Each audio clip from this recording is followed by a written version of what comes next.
wanna change the world. I just want the perfect girl. I don't wanna hang around, I'd rather be found. It gets better, I wonder, my pleasure together. Everyone's waiting, anticipating.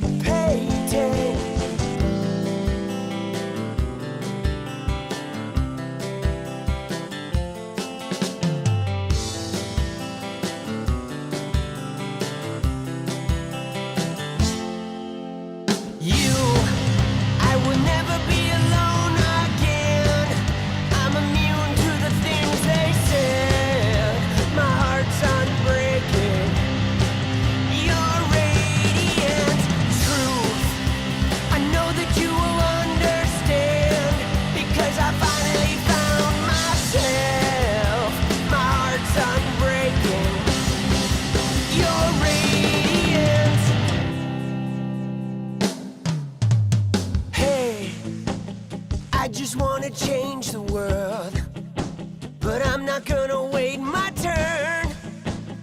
I don't ever want to come down, I'd rather be found. It gets better, I wonder, my pleasure together. Everyone's waiting, anticipating.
freedom.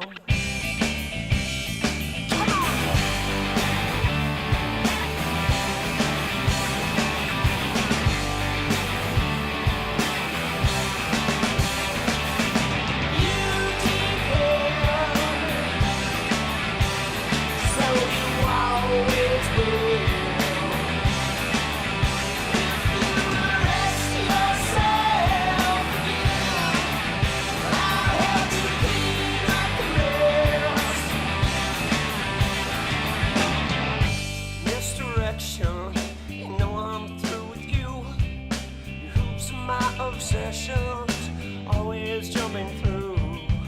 I'm so tangled, I'm so worthy. I'm just lost in my reflection. Pay attention,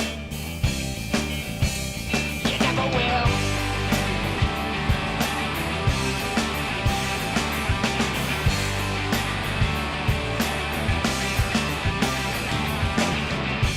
I will overanalyze and fall victim.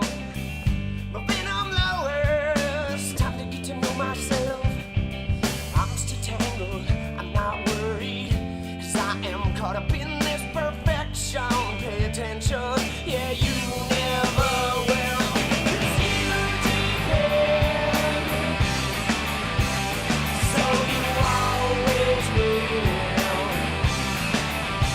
If you arrest yourself again, I'll help you clean up the mess.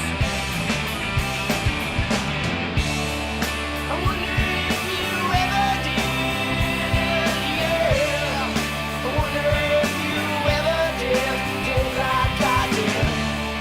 I wonder if you ever did, yeah. I wonder if you ever did like I did.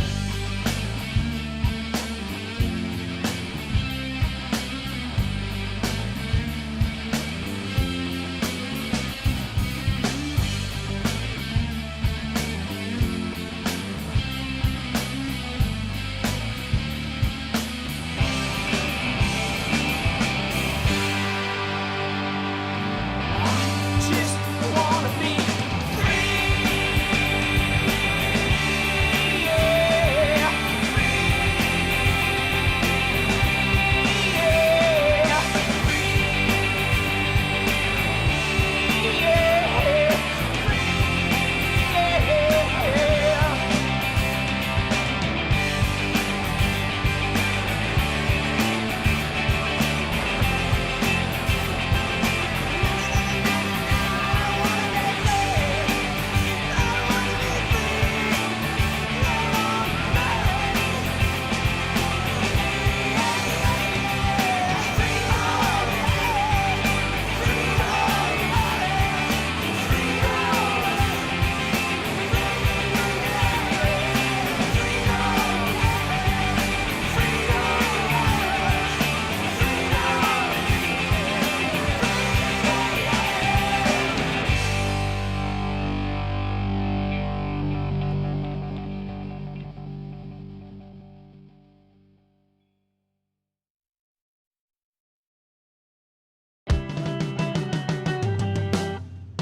This is it, I'm tired of explaining. It's too late because everyone is waiting. That's great, so why are you complaining? You're on blue. If I'm unsure, will anybody notice? It's my fault because I love you on purpose. I'm insecure or just a little nervous. You're on blue. Who knows you're on blue? When every bruise looks good on you. Tell me who knows you're on blue. When every bruise looks good on you. You found out that nobody is perfect, and you doubt that anything is worth it. Look around, the world is a circus. You're on blue. So provoking, I forgot to mention. Are you joking? I need some attention. And nothing's working, so change your direction. You're on blue. Who knows you're on blue when every bruise looks good on you. Tell me who knows you're on blue when every bruise looks good on you. Why won't you hold my hand? Are you gonna survive this? Do the best you can. I haven't got a plan, but I'm gonna survive this. That's just who I am. Ooh. Yo, you're on blue. Yeah, let's go. When you're Thursday night, keep everything inside of you. You try to play it cool. Sometimes you gotta break the rules. I don't know why you're confused. All we need is a little bit of attitude.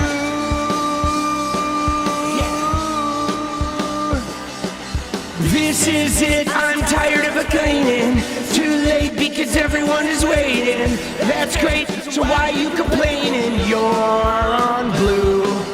If I'm unsure, will anybody notice? It's my fault because I love you on purpose. I'm insecure, just a little nervous. You're on blue. Oh. Yo! Cancer free, let's go! Starting to enjoy the view, I'm all about the attitude.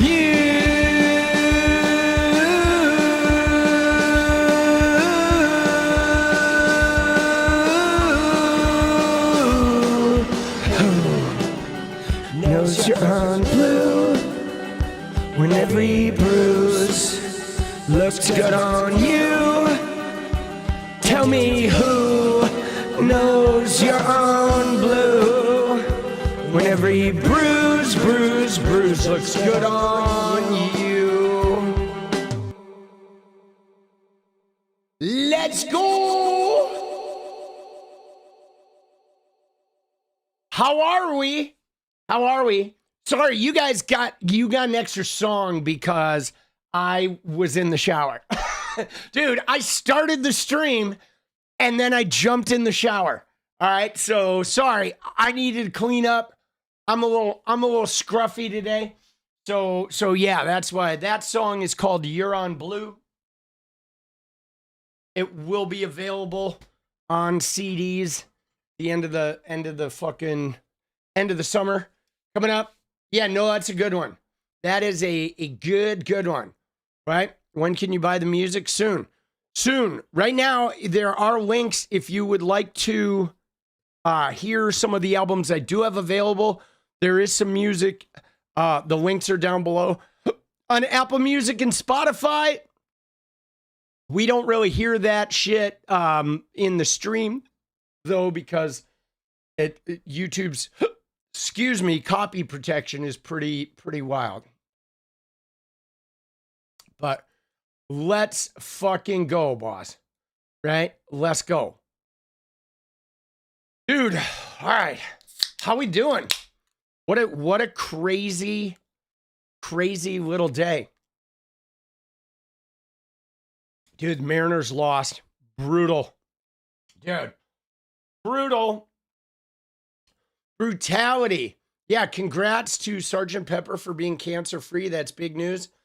Dude, that's always good news. Congrats to you. And welcome. All right. And like, dude, crazy.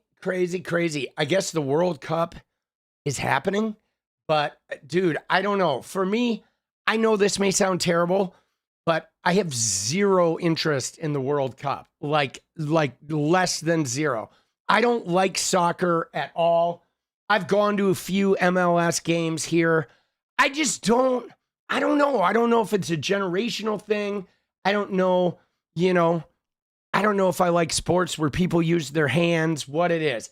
Something about soccer, I just don't find it interesting. I know it is literally the world's most popular sport. And I think that's great. I love it.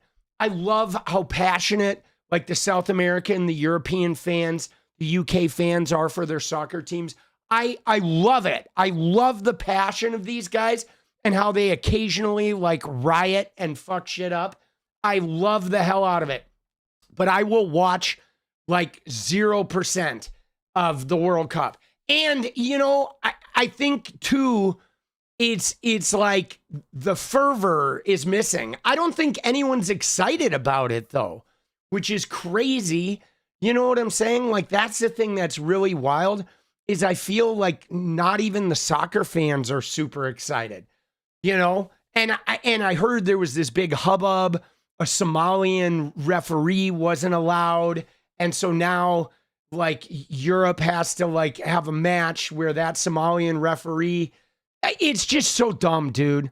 You know what I mean? He's ruined the World Cup. Dude, he's definitely going to ruin the whatever 𝗙ecie𝗶𝗵𝗪, whatever it's called. Our 250-year celebration is going to be in the tank, dude.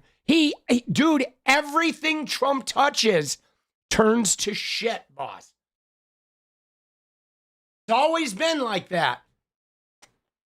He's banned all of the African and Muslim countries' fans from coming. See, there you go. Congrats. You were rooting for Canada in the ice hockey match? Dude, I was kind of rooting for Canada too. I even though, dude, I appreciate America, I don't like what America stands for right now, guys. I don't like what America stands for. And again, right? Look at this shit, guys. Again. Okay, you ready? Just a little warm up here. Well, look at what Trump did today, dude. Look at this. You see this? Another one, dude. It's like, right? Look at that, dude. The shit goes up, whatever, and then he makes an announcement, and then the price crashes. And, of course, Iran is like, you know, everything Trump says is a lie. So, dude, it's literally, I feel like every week Trump is just pumping the oil prices. And they're just soaking money.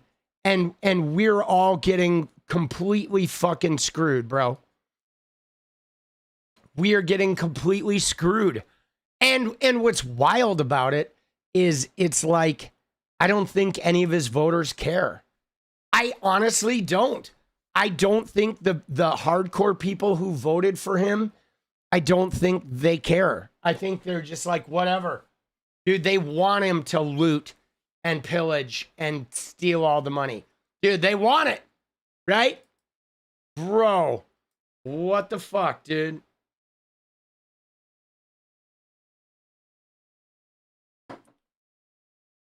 $2,000 people got together, they could march right into the White House. I don't think so. I don't think it would be that easy, boss. I think if 2,000 people showed up at the White House and acted like they were going inside, there would be some drone activity above 1600 Pennsylvania. Dude, right? Man, dude, this is so shitty. But anyway, we're going to look at some stuff tonight, guys. Okay, we are. We're going to look at some stuff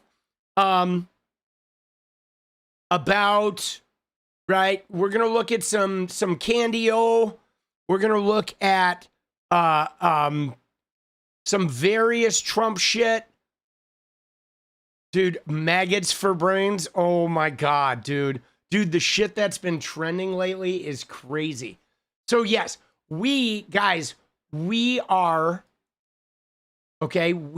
going to look at obviously the Trump, Candace, Charlie Kirk. We're going to look at Cenk Uygur. We're going to look at a little Hunter Biden. All right. And so just so you know too, I'm kind of mulling over like what to do right now to kind of shake things up for a summertime schedule. So I don't know, guys. I might add a stream. I'm going to leave this time slot alone, 10 p.m. I love this time slot, but I might add a daytime time slot from like a lunchtime stream from like 12 to like 1:30 p.m.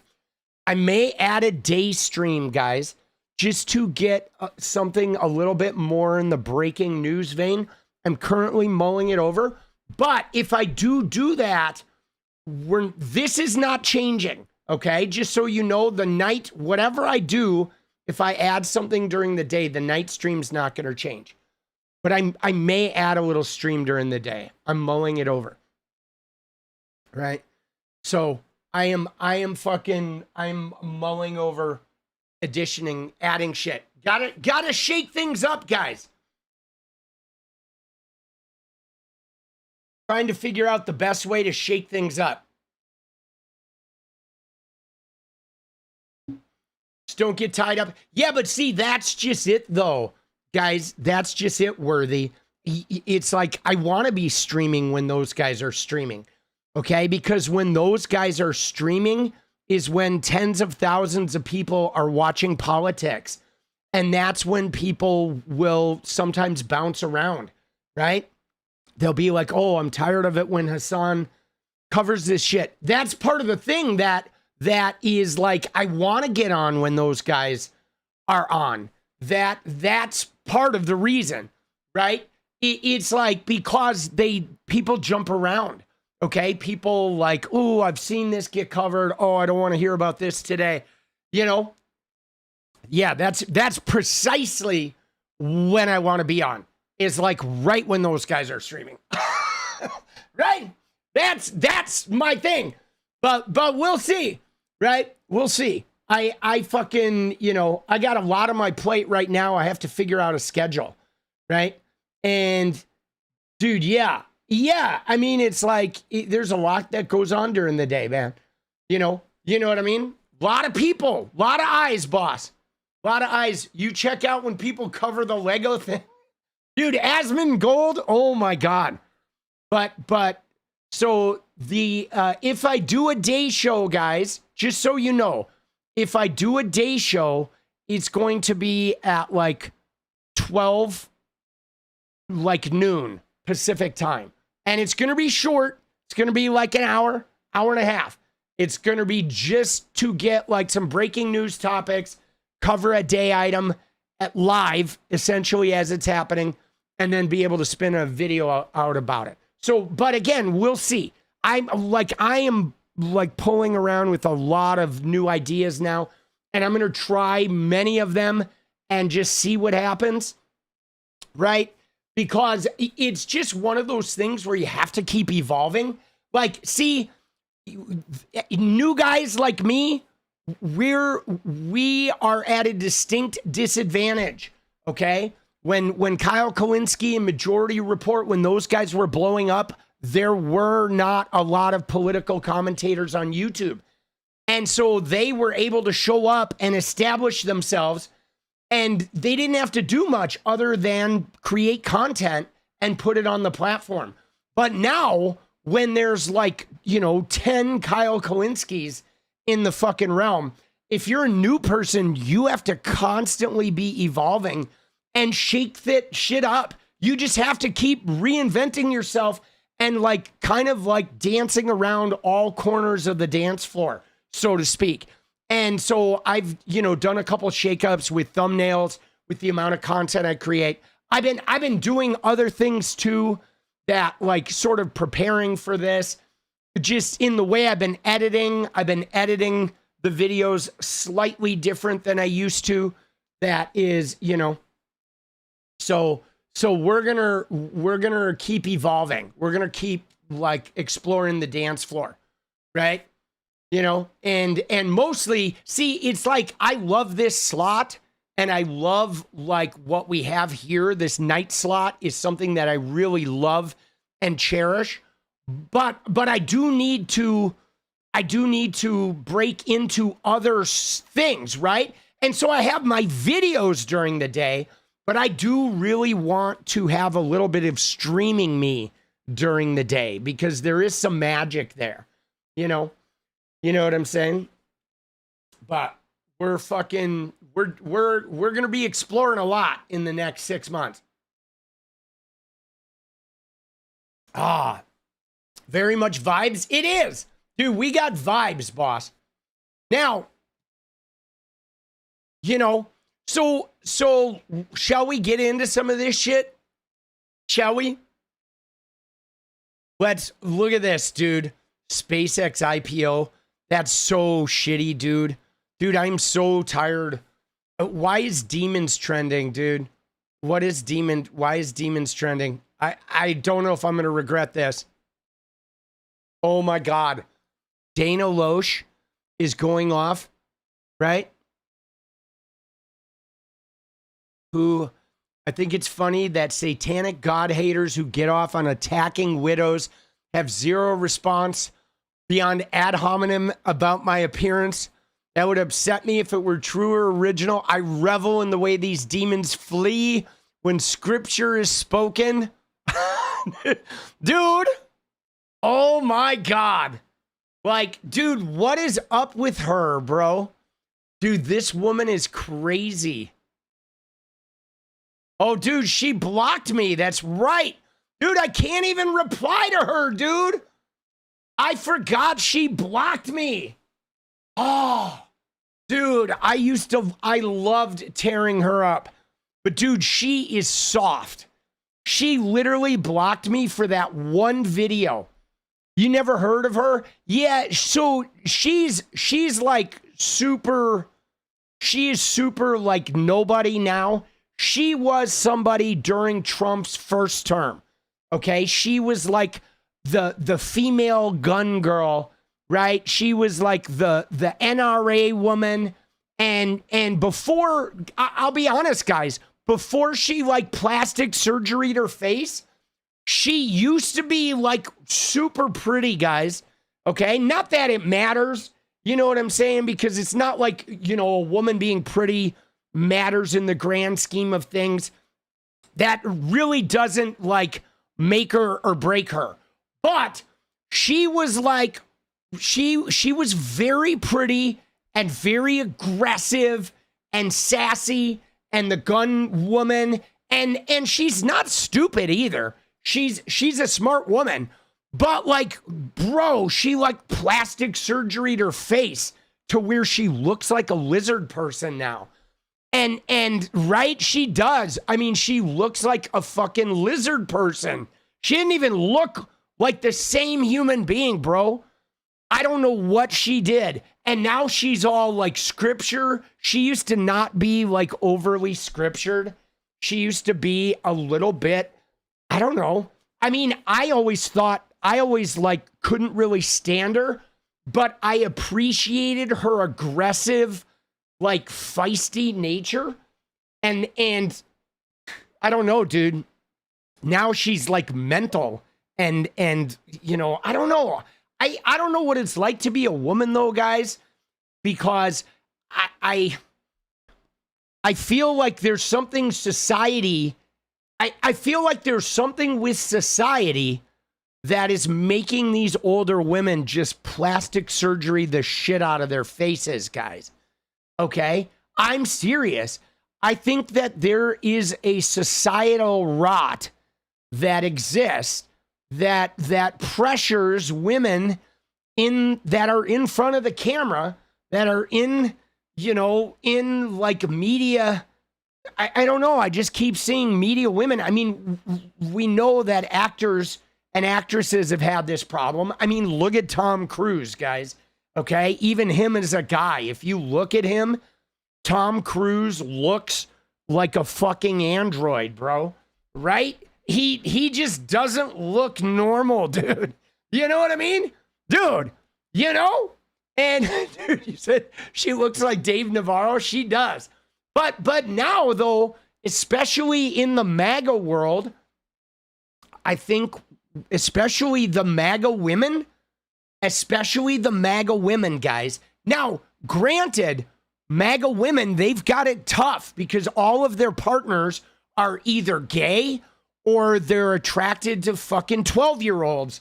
So if you're a MAGA woman in her 50s, what are you going to do? You can't look like 12. What are you going to run around with a fucking binky in your mouth? Right? You can't be a teenage boy and you can't look 12.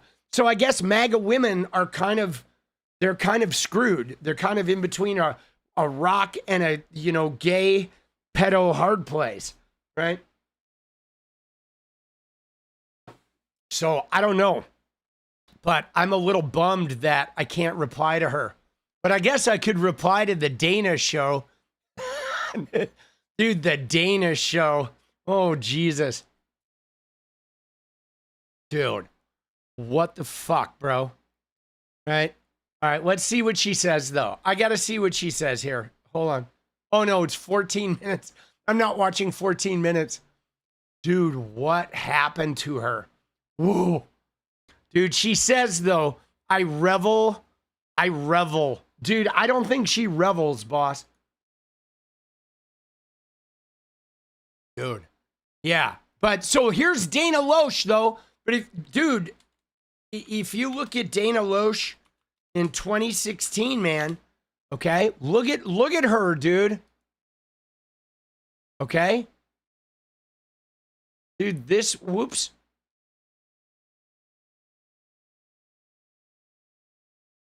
This was her in 2016, guys. She was like, I don't know, she was a different person, dude. She was. She was like a fucking different person, bro. She really has become like a lizard person. Okay? You know what I'm saying? I mean, look at the difference, dude. Like, I don't know. I don't like MAGA, I guess. Dude, it's MAGA is aging these people. Bro. Let's go. All right. But again, I don't want to judge. I don't know, man. I feel bad for women in media. Dude, there is some societal rot that I think is pressuring women to feel like they need to like remake themselves, guys. And you know, as much as I do enjoy making fun of like whatever the lizard people, the MAGA lizard people, I also feel bad with what women have to go through when they age. I genuinely do. I genuinely feel like bad for what women face as they age, man. It is like it's like not fair, guys, because we as men, right? We get the opposite. We become more desirable as we age. We become more desirable. All right? As a man gets older, they become more svelte, more desirable. They become, even if we're imperfect, it doesn't matter. Just the idea of an older man is like, you know, he's wise and confident and charming and mature, and he knows how to, right? Distinguished, yes, distinguished. But like women are like, you know, they get treated like they're used up, like nobody's ever gonna love them. They're gonna get replaced by. I remember my dad used to say shit to my mom, guys. He used to say shit like, when you turn 50, I'm trading you in for 225s. And I would hear that as a kid and would just cringe, like, yo. And you know what's fucked up though? Is that's literally what men do. It's not even like a fucking joke. It's like reality, right? And it's like, holy shit, bro. It is so crazy. Dude, it is nuts. So if you're out there and you have a beautiful woman in your life like I do, who's not 20, go fucking go tell them so. All right? And make sure though, like don't give him, if you know, don't take him to Dana Loesch's fucking surgeon. Dude. Oh man. Yeah, it's gnarly. But I'm still though, I'm gonna make fun of Dana though. You know why? Because she's a shitty human being, okay? So I, you heard my spiel. You know how I feel, but I'm still going to, Dana Loesch, the lizard person, I'm still going to pile on her because she's a disgusting human being, dude. Dude, Dana is, dude, she's terrible. She's so gross. I'm sorry, too. Anyone who works for the NRA you're scum. Okay? You are. With the number of school shootings, the number of kids that die every year to gun deaths, like the NRA is despicable. Okay? It's despicable, guys. Dana's despicable. But she'll do anything for money, dude. Seriously. She'll do anything for money. They wonder why we end up with cats. Touche. You're probably, like, in many instances, you're probably better off with cats. Dude, you know, in many instances. Now, let's pivot real quick, okay? Because, guys, let's just take a minute here to acknowledge how Taylor Swift is a queen, okay? Because, guys, look at this shit. Everybody was piling in today. We have to look at some of these MAGA micro-peens that were all flipping out about Taylor Swift, okay? Like, look at this guy. Hot take. Kanye was right about Taylor, okay? Taylor Swift might actually be the most annoying person on earth. Now, you'll notice, look at the names of these guys. Gain of Fauci, right? They're all the MAGA idiots. They get so triggered. Dude, they get so triggered, like this one in particular. Oh my God, dude, this one is incredible, right? If you look at the quote tweets to this, right? The quote tweets.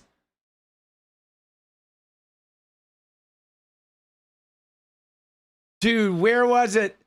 There were some funny quote tweets.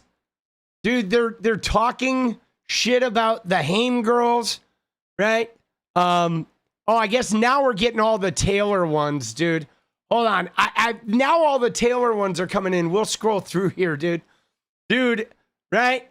So they're attacking her. Is she even a Taylor Swift fan? Right? Is she even a Taylor Swift fan? Well, you know what it is? It's two things, guys. They definitely are mad at her for leaving country music. But the other thing is she spoke out against Trump, okay? And you ready for this? She spoke out against Trump in all the time, and they weren't able to damage her career. And guys, that's what they really hate. More than anything, they hate that she spoke out against Trump, and she is uncancelable, okay? Believe me, that's it. The fact that she is so powerful that they're Karening, right? Like remember how they went after people like for saying shit about Charlie Kirk? They tried going after her and she was like, bitch, please. Right? She was like, bitch, please. Oh, right? And that is what just is a gut punch to them. Dude, untouchable. Yeah, Jimmy Kimmel's the same way. Dude, untouchable. Dude, they hate it. Oh my God, they hate it. They're so sad. Dude, look at this. Dude, oh my God, bro. Right? Look at this. Biggest downgrade you've ever seen. Dude, right? Dude, they're all dancing. Look at them. They're fucking dancing and making content. Dude, I love it. Look at this guy. Dude, Taylor Swift doing everything possible to make America hate the Knicks, bro. Dude, this guy got ratioed so bad because I went into his thing and said, dude, you're a cuck. You probably gargle Trump's nuts with glee. Dude. And he just got so badly ratioed. Oh my God, dude. And then his comment, like he was just getting ratioed so hard, dude. Dude, that is Haim with her, yes. Dude, oh my God, bro. And then everybody is ratioing him under her, dude. Dude, ugly old men triggered by woman existing.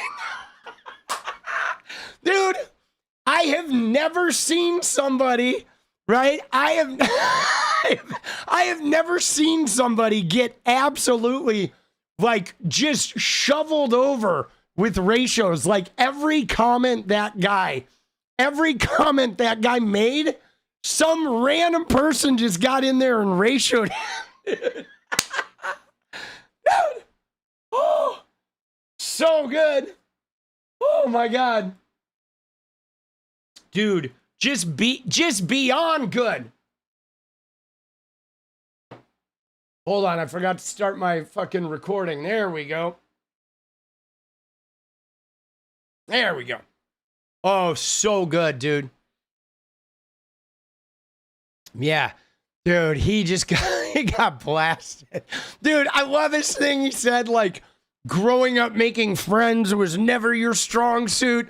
Your parents told you it was everybody else's fault. Oh. Dude, that's always their thing. It's like, yo, dude, you know what's so funny? Here's what I don't get about these MAGA turds, right?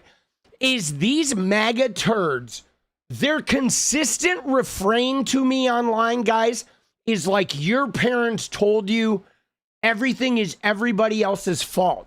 But like, yo, dude, the only person that does that is Trump.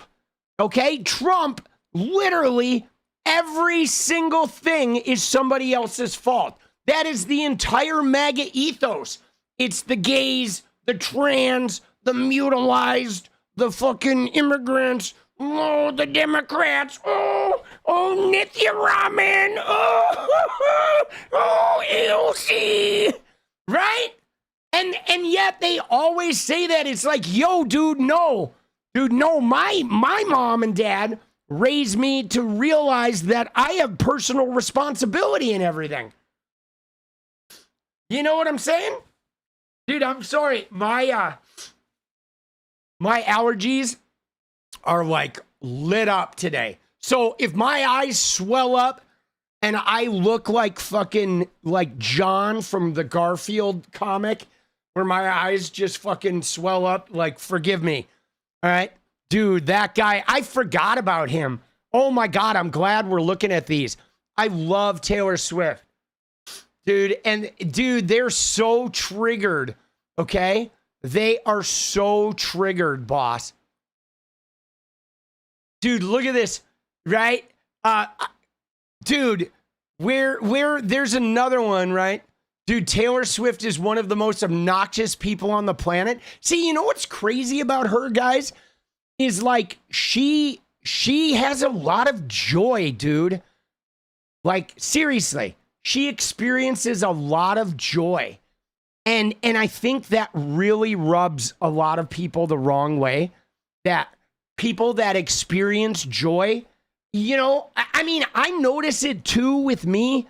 I get that attitude sometimes where people are like, they get mad at me because I actually experience like a lot of genuine joy in life, you know? You know what I mean? And a lot of people, especially the MAGA right-wingers, they hate it.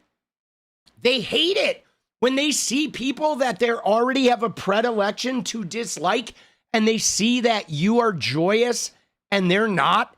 It really gets to them, guys. It really gets to them. And I get it. I get the same shit. Like, you'll see people, they'll attack Taylor Swift and say, oh, she acts like a teenager. I get that one all the time too. You're almost 60. Why you acting like a teenager? Why you wearing shirtless? Why you dancing like fucking weirdo? Why aren't you behaving your age? Right? And it's like, yo, dude, I fucking am who I am unapologetically, and I love my fucking life. And, you know, eat it. Okay? Eat it, bro. You know what I mean? And they don't like her for that too, because, man, she lives it up, dude. She is unapologetic, right? Time for the bartender to cut off Taylor Swift. Dude, all of these people block me too, dude. They're all goons. Dude, look at her. Look at her. They're so hyped, dude. They're living it up. You know how many young women, I don't think you even realize, when I went to a Taylor Swift concert, I was like, holy shit, dude. Like she inspires so many young women to be like, fuck. Like, you know, she does. A lot of young women are so inspired by her. Blessing the timeline. I love the red lipstick too, dude. Let's go. Oh shit. I love the red. Love it. Micropeens can't handle Taylor Swift. All right. Dude, and look at this guy. This guy says Taylor Swift is from Reading, Pennsylvania. She has absolutely no connection to the Knicks. Can we limit this mediocre-looking woman to only ruining Chiefs games? But, dude, Taylor Swift lives in New York City, bro. And she's been a Knicks fan for like 15 years, dude. But, dude, mediocre looking, right? Dude, his name is Lucky Teeter. Dude, the good old Catholic Lucky Teeter. We all know what this guy looks like, right?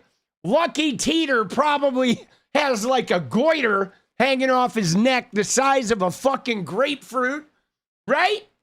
Oh, what now? You gotta be born in Manhattan to fucking like the Knicks. Dude. Oh, I'm sorry. Can I see? Hey, wait. Yo, Taylor, what's up? It's Political Punk here. I know this is probably the stupidest phone call I've ever made, but Lucky Teeter from nowhere would he'd like to see your New York Knicks hall pass. All right? Yeah, if you wouldn't mind. Yeah, you got it? Yeah. Oh, really? All right. Yeah, no, shove it right up his ass. Yes, the Flaming Hot Poker Hall Pass. Yeah, that's a good one. All right, love you, Taylor. Bye-bye. Dude, they're Karens, bro. Oh, my God, dude. Dude, this guy says, dude, you ready? You got to see the best one, okay? The best one, guys. And then we're moving on. But I saved the best for last, okay? I saved the best for last, dude.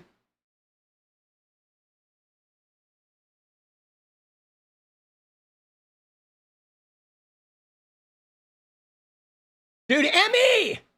MAGA are so soft. Taylor Swift doesn't care about them. My wife is listening to your show for the first time tonight. She's loving your show. Her name is Des. She's the most beautiful girl in the world. Let's go, Emmy! Let's go! Dude, you're amazing! Let's go. Welcome, Des. Thank you, boss. Dude, the micropeens. Dude, you ready, though? This is the best one. Because look at this guy. Look at this guy, dude. She's a woman in her 30s. She could stop cosplaying as a teenager anytime now. Good old Jay Weber, right? And I'm like, dude, bro, shut up, dude. Look at Jay Weber, dude. Oh, my God. Look at Jay Weber. This is the guy who wants to talk to us about Taylor Swift, bro. Like, yo, Jay, dude, even your fucking hair has forsaken you, boss. Oh, Lord have mercy. You know? Like, holy shit. Which, I gotta rewind the clock, guys. Okay? He is the guy behind that account, dude. Good old Jay Weber. Oh my God, he is in radio. He is, thankfully, all right, I'll give him that. I'll at least thank you, Jay Weber, for being in radio, okay? He knows himself well enough to know that he belongs on the radio. But like, dude, of course it's that guy. Like, bro, oh my God. But youth pastor, definitely. But can I just take you? We got to look at the guy from the Federalist, okay? Because I'm going to take you to the all-time, like, Taylor Swift, like, crushing of the century was the guy Sean from the Federalist, okay? I can't remember his last name. Sean Davis, all right? Look at this guy, dude. This is an old one. Okay, this is a classic. It is Sean Davis. All right, so this guy, look at this guy. That is not AI, people. This is actually Sean Davis. Now, I know it's uncouth to talk about someone's looks, but this guy is the ugliest MFer I've ever seen, bro. Dude, top 5 ugliest human beings I've ever seen. Okay, but look at him, dude. One time he wrote about Taylor Swift, guys. Look at what he said. He said Taylor Swift is dumb and her music sucks. And then he went on to shit on her political endorsements too. But dude, this was from 2023, dude. I told him that like ugly MFers need to stick to Oliver Anthony. But isn't that wild? Like those are the guys that want to weigh in on Taylor Swift. Like, holy shit, dude. Dude, wow. He is like, dude. All right, we love you, Sean. Don't change a thing, buddy. Just stay out of my yard, bro. Bro, if you end up in my yard, dude, you are going to you're going to be pulling a few pellets out of your ass. I mean, dude, if you end up in my yard, I do have a policy, a strict anti-stalker policy that is...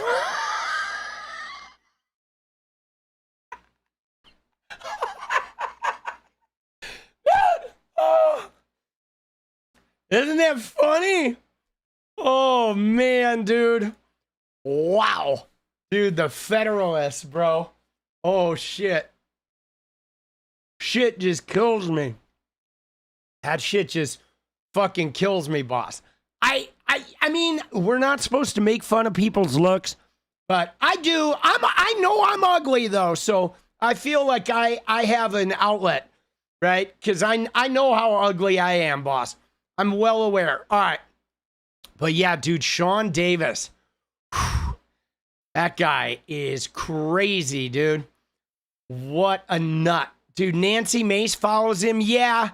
Dude, I am sure every right-winger that I follow, I don't follow a lot of right-wingers, right? But all the ones that I do follow and some of the reporters I follow him, right? I mean, dude, he's the founder of the Federalists, so he's a player, unfortunately. I know, dude. Dude, he could have taken a more flattering photo. But, you know, I will just say this, though, guys. You got to give him a little bit of props because, dude, he rocks it. He didn't make an AI photo, right? He's not out there, like, making himself look good. He's just like, here I am. Right? Please don't call the cops. You know what I mean? Like, fucking A, dude. I'm going to give him some props, dude. Right? Fucking A, Sean Davis. Except you keep Taylor out of your mouth, boss. You keep Taylor Swift out of your mouth, or we're gonna have a problem. Right? Dude, the panel van. Yes, dude. Dude, exactly. Dude, him in a white van with no windows. And like that shit is fucking raw. Dude, the panel truck, as my dad used to call it. Oh, dude, he just had no one giving him good advice. Dude, oh, dude, let the hair go. Oh shit. Like you polished his face with a shoe shine machine. That is raw. All right, we're going to set up the dance party goal, guys. You ready? Here we go. We're doing it. We're getting the dance party tonight. We're going to get it live. We're going to get it loud. We're going to pine box it. There it is. Let's go. We got Emmy starting us off, kicking us off. The big ducats, dude. Another one for Emmy, and a little acknowledgement. Tingle Bitty! Whoa! Let's go. Dude, let's go, let's go, let's go. Shit, boss. All right. All right. Oh. Dude. All right. So why is Andrew Colvett fucking trending? All right.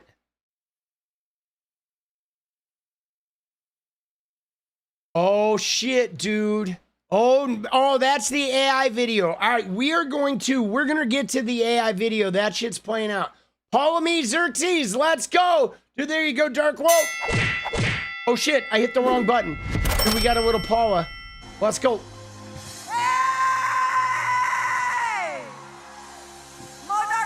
Sakatada.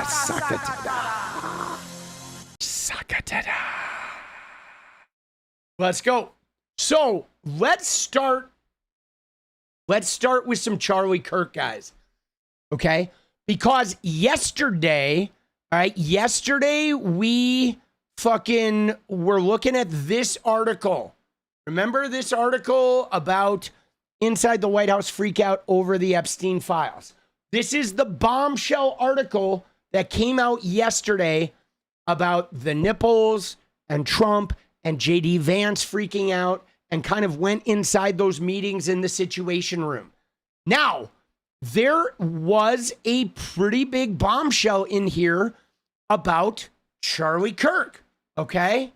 And so we got to look at some of this Charlie Kirk shit, all right? And this is about, because this shit is blowing up, okay? This shit is blowing up. Now, we know there's been some unusual behavior around the death of Charlie Kirk, the behavior of Erica Kirk and 𝗙PUSA afterwards, the reluctance of 𝗙PUSA to talk about the details surrounding Charlie's killing. I mean, the monetization, the extreme focus on monetization, and very abrupt directional change of the organization. And guys, I'm not even a 𝗙PUSA member, okay? Right? Because obviously I'm not a right-wing shitter, but I have made a ton of videos and I've been following the 𝗙PUSA journey for a long time because I had a kid, okay? The entire time that 𝗙PUSA was like forming, I had a kid growing up in the age group that was targeted by these guys. My son is 21 years old, okay? All right? So in 2016, when they were coming into vogue, my son was, you know, right?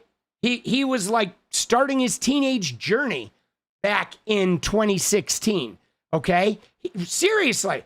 And then right around 2017, 2018, 2020, my kid was getting into high school, middle school. These are the guys that were targeted by 𝗙PUSA.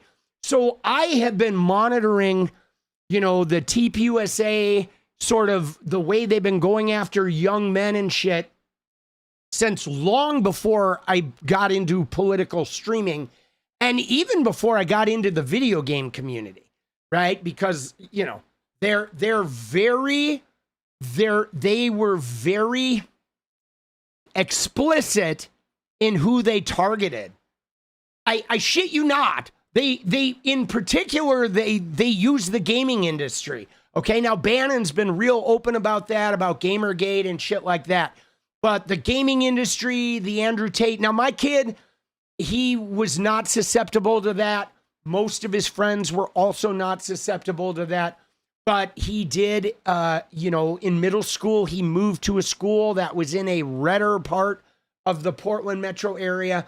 And so he definitely got exposed to a lot of that crowd. But anyway, this is kind of interesting here because Candace Owens is back in there setting off dynamite around the Trump, you know, Charlie Kirk thing. And there are some revelations in here that are really interesting.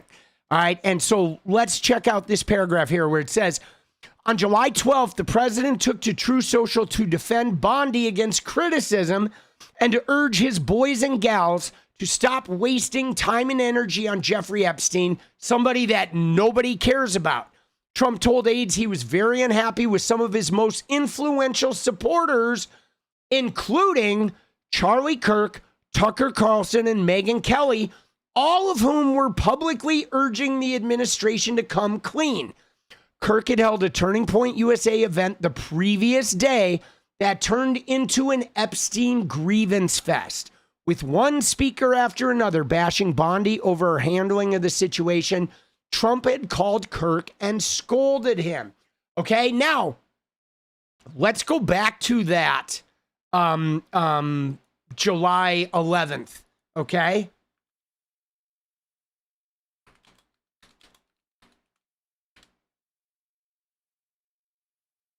Right? It was a student action summit, and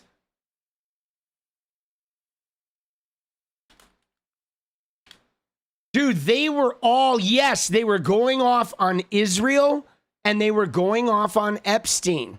Okay, let me see if I can find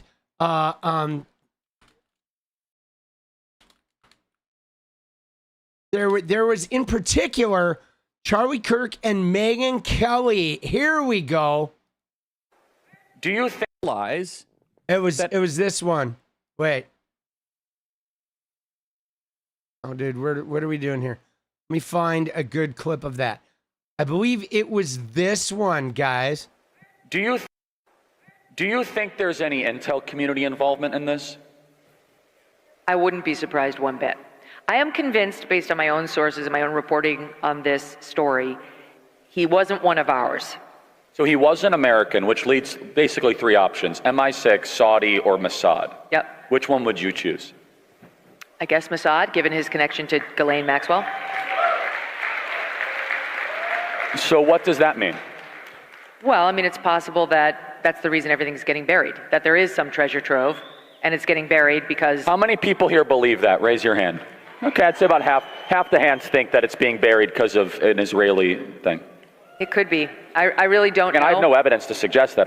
No, me neither. I did think it was very odd how, look, half of you raised your hands because you've heard that theory, you've heard it debated, you have questions, but the one time Pam Bondi was asked a question about this at the cabinet meeting on Monday, she was like, and as for whether he was an agent, that I don't know. I haven't looked into that. I'll get back to you. You haven't looked into it? What do you mean? So that was kind of a fishy answer. And Megyn, remember, Alexander Acosta in 2007, he said he was told to treat Epstein carefully because he was an intel asset. That was one of Trump's cabinet secretaries who was literally a U.S. attorney 3 hours from here in Florida. He said that himself. Well, and let me tell you the consequences of that. His subpoena, his search warrant on Jeffrey Epstein's residence was very narrow. It was not the kind of like, let's get everything. Let's see everything inside this guy's, dressers and so on. It was very, very narrowly tailored. And to this day, that's what the FBI is stuck with. So it really is possible that Dan and Cash got in there and, in like a Geraldo and Al Capone's vault situation, opened it up and we're like, oh my gosh, there's nothing in here. Like, we did not find the magic documents or photos or evidence of anything. And all right, so dude, this is now Charlie Kirk was like pretty actively lobbying about Epstein. Like back in the day, dude, he was Epstein. He talked about it a lot. And I think that so Charlie Kirk pretty much mobilized all the young white men to start voting for Trump. Okay. And I think Charlie Kirk personally, I think the Epstein thing was this huge like thing to him. And then it was like a massive letdown when that got shelved and when it got hidden, when it got disappeared. Now, eventually, Charlie came out and did this a couple days later. This was literally the 2 days later or whatever, boss. Okay, here, let's go to this one. That clip's not working. Thing that I think is being lost is like on some part of the population, you can scold them into silence, right? But if I have any deviation of a purity test, any deviation whatsoever, such as hosting a focus group, right, Megan, with a bunch of our students that went viral, having Dave Smith or Tucker at my event, it is all of a sudden, oh, Charlie is he's no longer with us and all that. I said, wait a second, what do you mean? What does with us mean exactly, right? I'm an American, okay? Like, I represent this country, and I don't even understand that paradigm. But Megan, I think you would agree with this. I want to make sure we really zero in on this. Personality types like you, myself, and Tucker, the more that you guys privately and publicly call our character into question, which is not isolated, right? Megan, it would be one thing if it was one text or two text. It is dozens of texts. Yes. Then we start to say, hold the boat here. And to be fair, some of my really good Jewish friends are like, that's not all of us, it's all, but these are leaders too, though, right? These are stakeholders, right? Dude, yeah, this was 2 months before before they shot him. Dude, right? But I need to find the one. It's this clip right here. But let me see that Epstein, with his little friend Ghislaine and Ghislaine's father, Robert Maxwell, who is obviously a spy of the Israeli intelligence agencies, that there was something else going on here. Epstein was not some sort of whiz kid hedge fund manager. Epstein was playing a part. Epstein was a LARPer. Epstein was cast for a specific role, and he played it really well. So guys, this was fine when Trump was out of office. And this was the shtick with Bongino, with Cash, with Charlie, with whatever his followers, because Epstein was just all about the Democrats. But man, as soon as Trump got back in office and they started burying this shit, this became like poison. And the problem was that Charlie did not stop until that phone call, guys. Okay? After that phone call, right? After that phone call, let me find the video, because the phone call that is mentioned in this piece right here, Trump had called Kirk and scolded him, okay? Now, that scolding, calling it a scolding, is, from what I understand, is putting it lightly, that Trump called Charlie Kirk after that student action summit and just absolutely berated him and was like, you need no more Epstein. You need to stop talking about Epstein. You need to stop, focusing on that at all. And he went off on him. And there is right here. Here's the one. You ready? Watch this. Honestly, I'm done talking about Epstein for the time being. I'm going to trust my friends in the administration. I'm going to trust my friends in the government to do what needs to be done, solve it, balls in their hands. I've said plenty this last weekend. So if you guys want to see my commentary on it, that's fine. There we go. That was after this phone call, guys. He had the Student Action Summit. He had been talking for months about Epstein, Mossad, right? Israeli ties. Alex Acosta, who is the guy who gave the sweetheart deal, the immunity deal, who was Trump's labor secretary. Trump put him in his cabinet, and then he had to resign when they rearrested Epstein. They had the Student Action Summit where Tucker Carlson came in and talked about Israel. Charlie and Tucker and Megyn all weekend were hammering away. Then Trump called Charlie and lit him up. And then Charlie was like, you know what? I'm done with Epstein. Now, guys, that's fucking crazy, because Charlie had been talking about Epstein on various podcasts and shit for years. And all of a sudden he's like, I am done. And less than 2 months later, guys, he got blown away, dude. And then, you know, oh, Trump, do you miss your friend Charlie? Oh, have you seen my ballroom? Like, bro. Okay? Right? Nobody in Trump's orbit had a better feel for the younger part of the MAGA base than Kirk, who saw the Epstein cover-up as it was now viewed was capturing attention to an alarming extent. Donald Trump Jr. and J.D. Vance, both of whom spent considerable time on X, were tapped into the same younger and hyper-online portion of the base, were also worried. They urged the White House to change course and force the Justice Department to release more of the files. Okay? But they did not, guys. Okay? Let me see here. Hold on. Right here.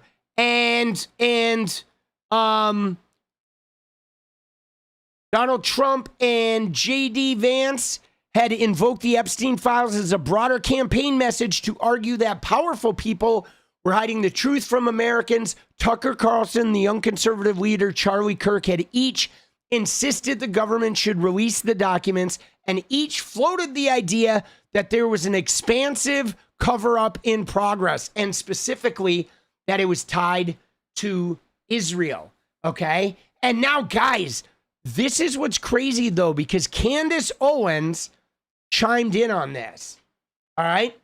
And again, here comes Candace, okay? Because this is like Candace's bread and butter here.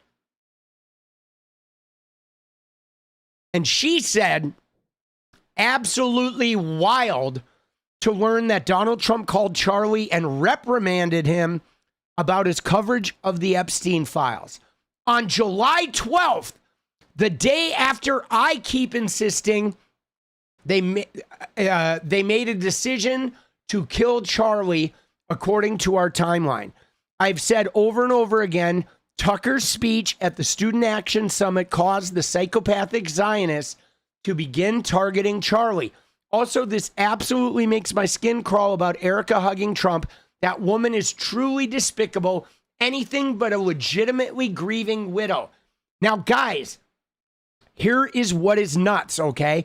Is she has a typo here, right? She has a typo. She like, whatever, thumbing it. But Candace Owens did make up a timeline where she talked about this and the pivotal dates when she believed that they were like changing their tune on Charlie Kirk. And that was long before this, you know, New York Times article came out.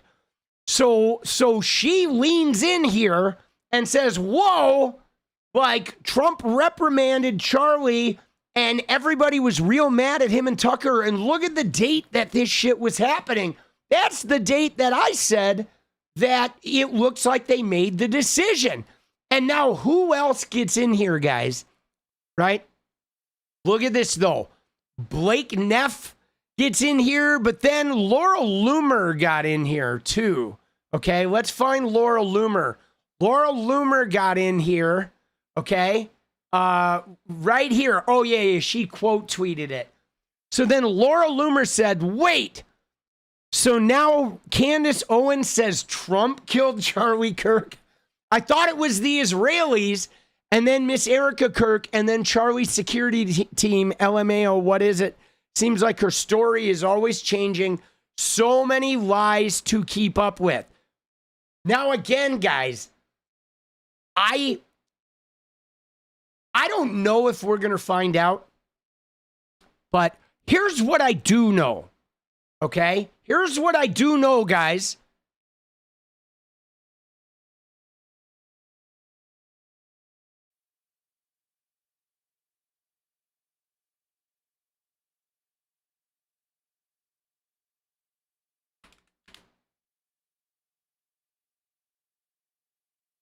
Let me see if I can find that video, bro.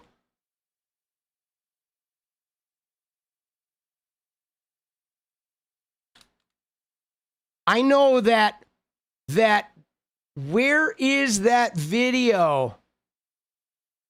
Dude, we got to find the video.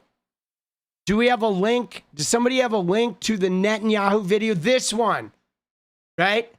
Dude, look at this. Joseph Goebbels, the Nazi propaganda minister, said that the bigger the lie, the faster it will spread. Well, somebody has fabricated a monstrous big lie that Israel had something to do with Charlie Kirk's horrific murder. This is insane. It is false. It is outrageous. Charlie Kirk was a giant, a once-in-a-century talent who defended freedom, defended America, defended our common Judeo-Christian civilization. Dude, that's not AI, okay? That was done 1 week after Charlie died.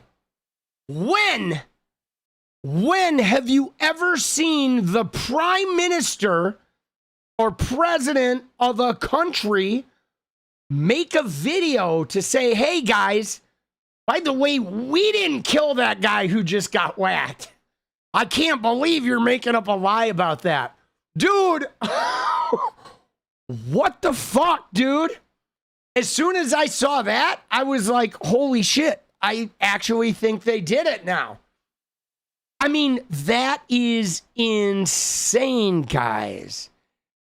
That is one of the most insane things I have ever fucking seen in my life, bro. That, right? Think about that. Think about, that's just crazy. Crazy shit, guys. Okay? That is literally one of the most batshit moments I have ever seen, right? in you know, dude, right? And then of course, what though, guys, what happened after this? What has happened since this? Erica Kirk went on like a Trump Erica Kirk, whatever, pyrotechnics, hugging fucking speech party. They monetized the shit out of Charlie's funeral. Then Israel became like a partner with TPUSA. They rebranded to Club America using patriotism to now go get into like high schools. They changed their tack from college students where people are educated to high schools and middle schools. And half of TPUSA's following is like, whoa, why are you guys like Zionists all of a sudden? And they are literally locked in with like pedo churches and all of the deeply Zionist Heritage Foundation weirdos, from Trump to Vance, right? To, you know what I mean? They're like right in the thick of the evangelical Zionist Trump, Vance, Laurel Loomer fucking like mayhem. That is some wild shit, guys. Okay? So what I do know, here's what I do know. Okay? I know that Charlie Kirk was staunchly on the Epstein case. And even when he was told initially by everybody to get in line and don't betray the movement, don't betray Trump and MAGA, Charlie didn't stop. And neither did Megyn Kelly, and neither did Tucker Carlson. And then Charlie got told to stop, and then all of a sudden he stopped. But 2 months later, he was dead. And then all of a sudden, Netanyahu and Erica Kirk and Trump are like besties. And so, dude, that shit is fucking weird, bro. Okay? And all I can think of the whole time, guys, is this, man. We find the image, right? Dude, I can't get this image out of my head, bro. You know what I'm saying? I literally can't get that image out of my head, dude.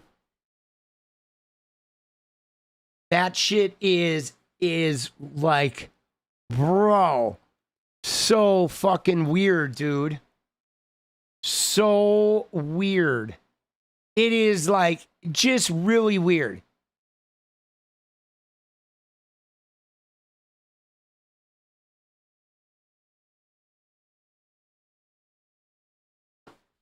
Weird shit.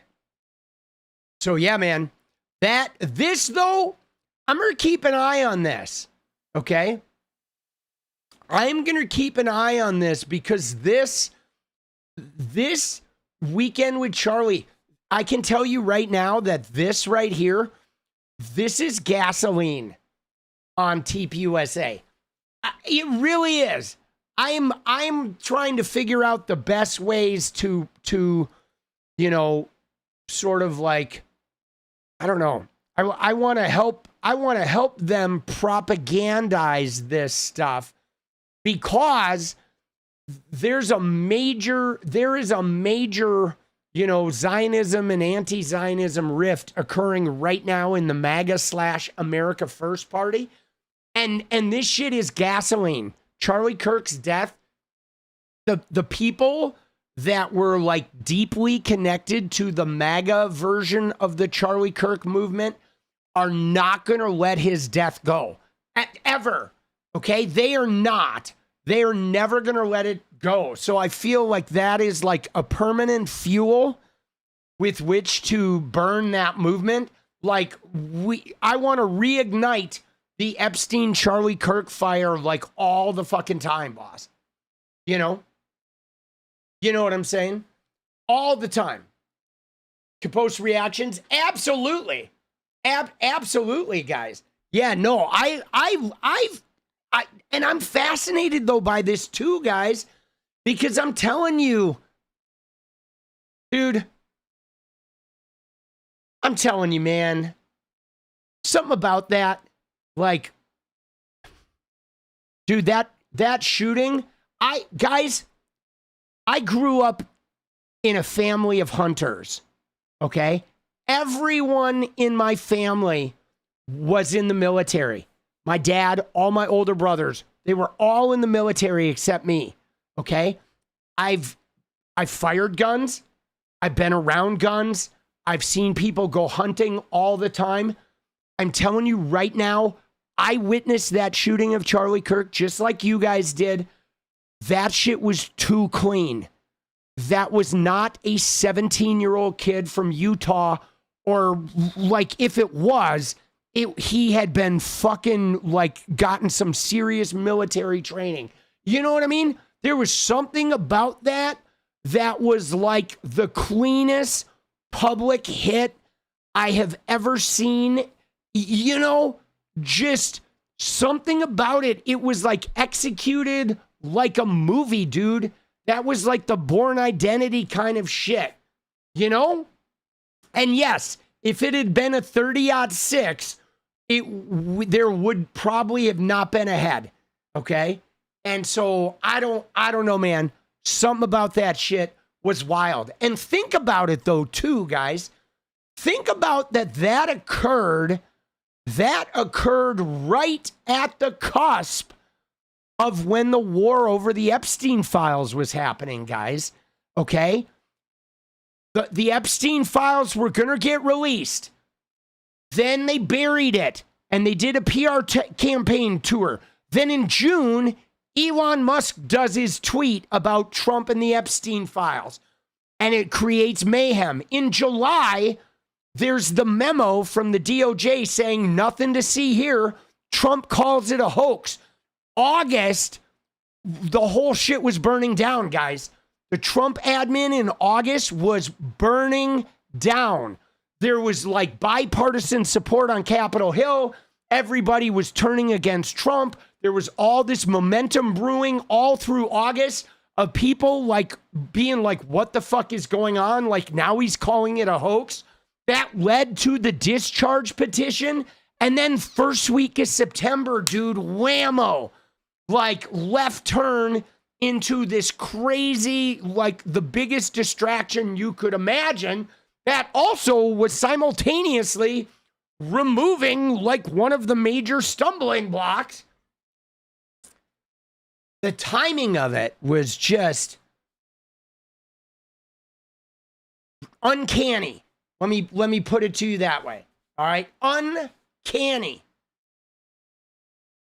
All right. Crazy shit, dude. Crazy. All right, dude, I fucked up. We missed the dance party goal. We'll try it again. Yeah, dude. I don't know, man. I just don't know. Something about it, though, did not feel right.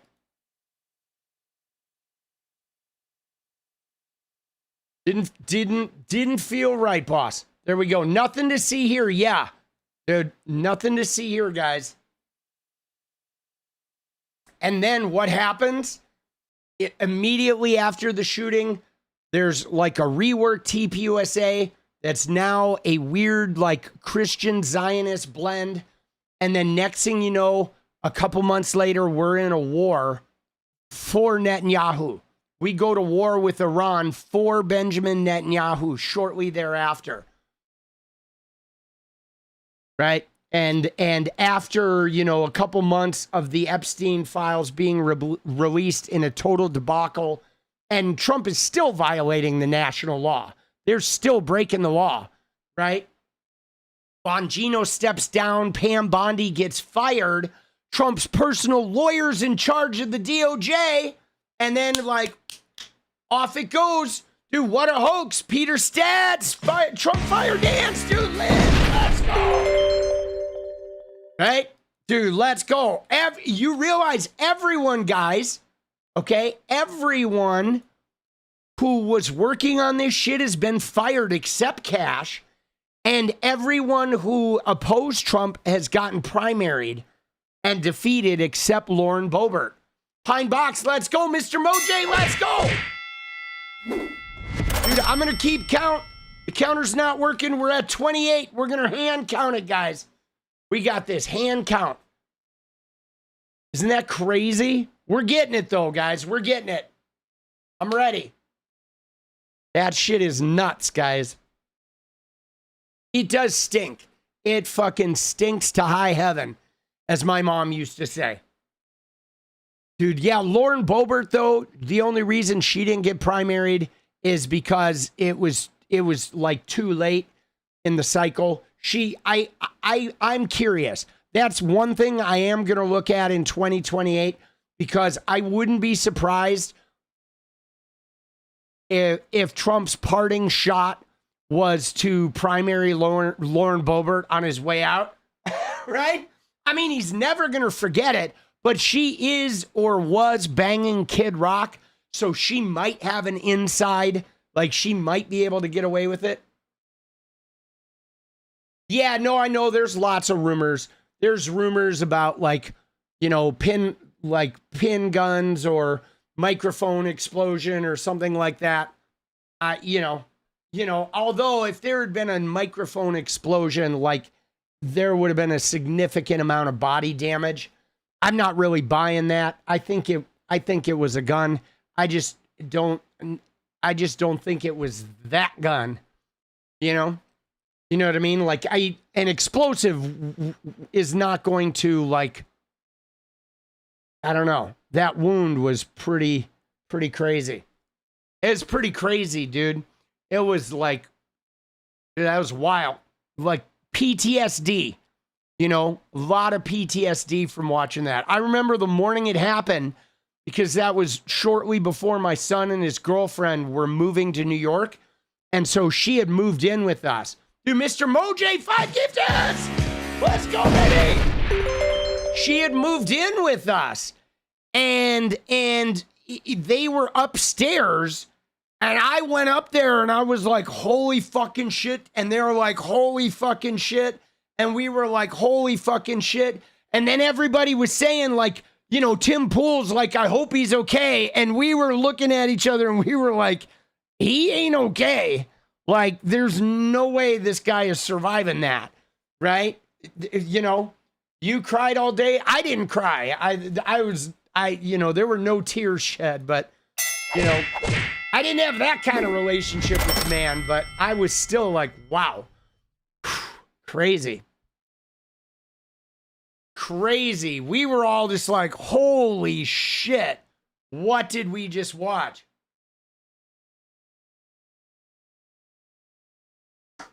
Yeah, craziness. But yeah, so Laura Loomer, they're freaking, guys.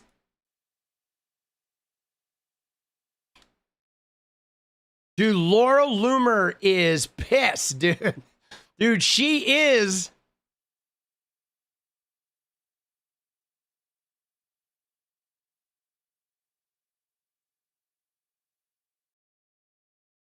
I want to see if that's the only tweet she did about.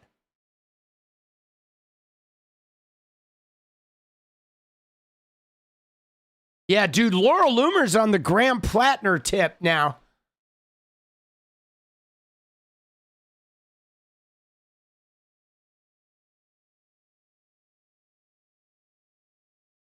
All right. Yeah, that's it. All right, moving on, baby. Dude, let's go. Dude, Mr. Moj, I know, isn't that crazy? Oh, shit. So we are now at, let me get it straight. We're at 27, guys. Let's go. 27, little dance party sample.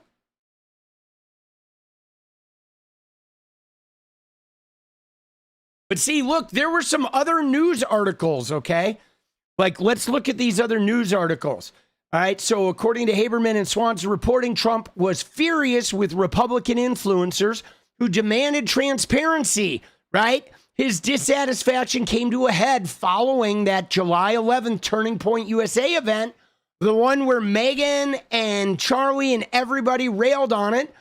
And then Trump called Charlie Kirk and yelled at him over the phone, right? 5 days after the call to Kirk, 5 days after the call to Charlie Kirk was when the Wall Street reported on the birthday letter, okay? And then 2 months after Trump's call to Kirk, he was murdered. And then Erica Kirk took over and became like, right here, dude, Erica Kirk has not mentioned the Epstein files once, guys. Okay? That's what's so crazy, dude. Erica Kirk has not mentioned, I don't know if she's, look at that. She's never even mentioned his name, guys. Isn't that crazy? She's never even tweeted about Epstein at all. Right? That is wild. Not once, okay? The CEO, the woman who took over Turning Point USA, that was like one of the most vociferous Epstein, was Epstein Mossad. She, not once has she mentioned him. Now, we're pretty sure that Erica Kirk worked for Epstein, okay? It looks like she worked for him through a modeling agency in Los Angeles. She definitely went on to become a real estate agent at the Corcoran Group, which is the real estate agent that managed all of Epstein's properties. And Corcoran, dude, Erica Kirk had no real estate experience. She never made one real estate sale, and yet somehow she was a real estate agent for the most elite real estate agency in New York City for a while, right? That's weird, guys. Why was she working at this prestigious real estate agency where she never once fucking sold a property? I mean, you don't just get a job as a real estate agent at the Corcoran Group. Like, you have to have a pedigree. You have to have been like a name out there before they're even going to look at you. You know what I'm saying? Dude. You believe she had something to do with his death? I am almost certain that she had something to do with his death. Or if she had nothing to do with it, she knew that it was, just a part of the process of shit that needed to happen. Okay? You know what I'm saying? I mean, she is something about her doesn't add up, guys. I mean, we all know this. Okay. Even her own people know this. Everybody's looking at her and just like, that's not the way you behave after a high profile death like that. Okay? You know, and I mean, guys, there are other high profile people. Okay? Look at Aubrey Plaza. Okay? You guys know Aubrey Plaza, the actress? She's very famous. Her boyfriend / partner, you know, unalived himself. Okay? It was a very, like, tabloid fodder, public spectacle. Okay? Aubrey Plaza responded to that shit in a completely normal way. Okay? Erica Kirk has not responded to this shit in a normal way, dude. Okay? Aubrey Plaza was like, yeah, that's the way it looks. Okay? I mean, you know, yeah, she is amazing, dude. And I mean, I remember in the 90s, Courtney Love, okay? Courtney Love, Kurt died, and it was this crazy thing. We all watched Courtney Love go through it. And in fact, everybody blamed her the way that they sort of blame Erica. But Courtney Love was another one who, like, yeah, the Courtney Love looked a lot like Aubrey Plaza. It was like real fucking similar. I've seen this multiple times now. And it was not pyrotechnics and fucking, you know what I'm saying? Dude, something with this shit is off, guys. Deeply off. Okay? Deeply off. You had no idea about Aubrey? Yeah, that was a little while ago. It was like a year ago. Yeah, dude, super sad. I had that happen when I was a kid. I was too young to really understand. Like, you know, I mean, I was pretty young. I think it was like grade school, but that happened in our family too, where my dad's sister, who had 2 kids that were my age, and she was like engaged to a guy. They were going to get married, and he unalived himself in their house, right? Like with a gun. And dude, it was like, it was chaotic to say the least. Like watching what that family went through, grappling with that. Unreal, dude. It was so, that's a lot. That's a lot, though. Going through that type of shit is crazy, dude. You know, those types of situations really put a lot of strain on a family. Dude, blocking purchases, FYI. Oh, let's go. What does that mean, Linz? They're blocking. You're blocking. You're done with purchases. Dude, you should probably take some time off. You've been going hard lately, but we do thank you. Thank you so much. Dude, keep going. No blocking. Let's go. 26, guys. Woot, woot. Finding the body? Yeah, well, you know what's funny, Sinful, is they were there. They were in the house. They heard the noise. It was like dinner time.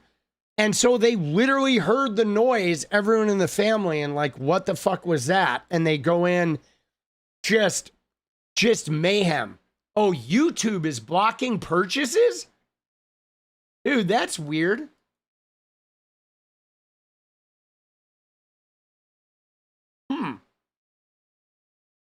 That's unusual. YouTube shouldn't be blocking anything. YouTube, come on, boss.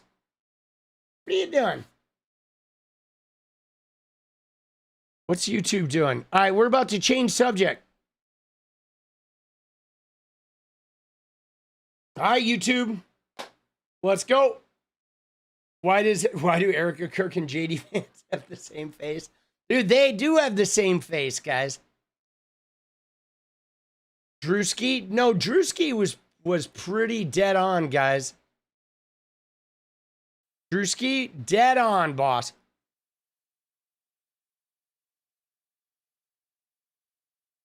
Uh-oh, Civil War's trending.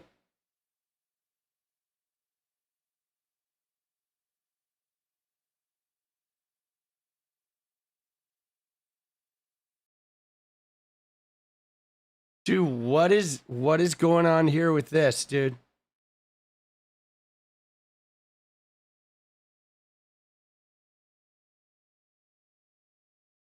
Dude, what is this clip? Dude, I want to take a side. They do have the same eyeliner, guys. I want to take a sidebar here into Ana Kasparian and Bill Maher.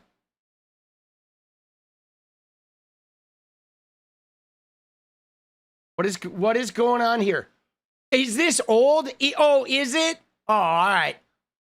Dude, then I'm not going to waste it. Let's move on to Cenk Uygur, okay? I'm telling you, though, right now, though, guys, I'm saying, okay, that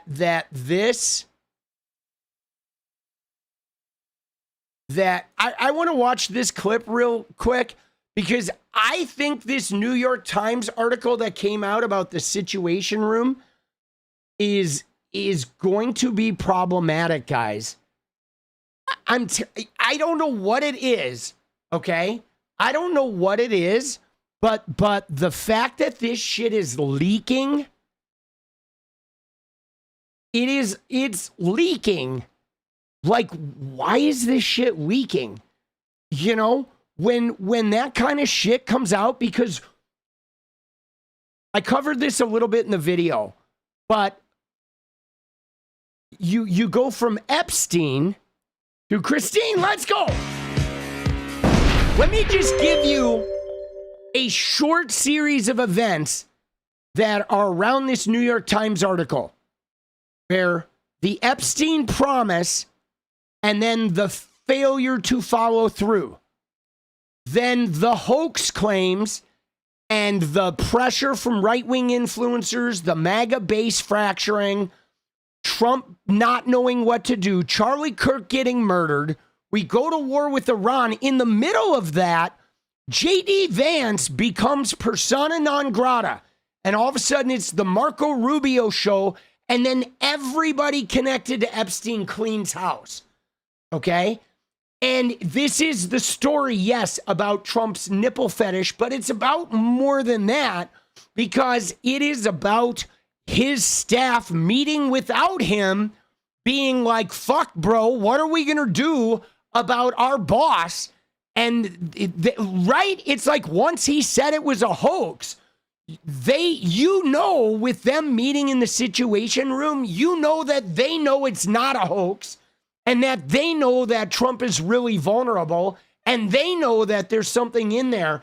It is like the first time you realize that his staff is absolutely aware that they're tied to a ticking time bomb, and it altered the course of like Trump's entire cabinet after that. Okay. And that's really startling that everyone has gotten fired, and Blanche, the guy who came up with the idea of going and talking to Ghislaine Maxwell, is now head of the DOJ. Like, bro, that is, I mean, there's like one set of dots that are connected and it's a fucking straight line. That makes me think the fact that it got leaked, that I just feel like something else is coming, dude. I do. I think something's coming, boss. I really do. I don't know when it's coming, but something is about to go down. Okay? Something is about to go down. So look at this. Bill Gates is testifying on Capitol Hill. Okay? They're having Bill Gates in there. They had Bill and Hillary. They had Bondi, even though some of it's not under oath, but they talked to Sarah Kellen. They talked to Leslie Groff. Les Wexner did that fucking interview.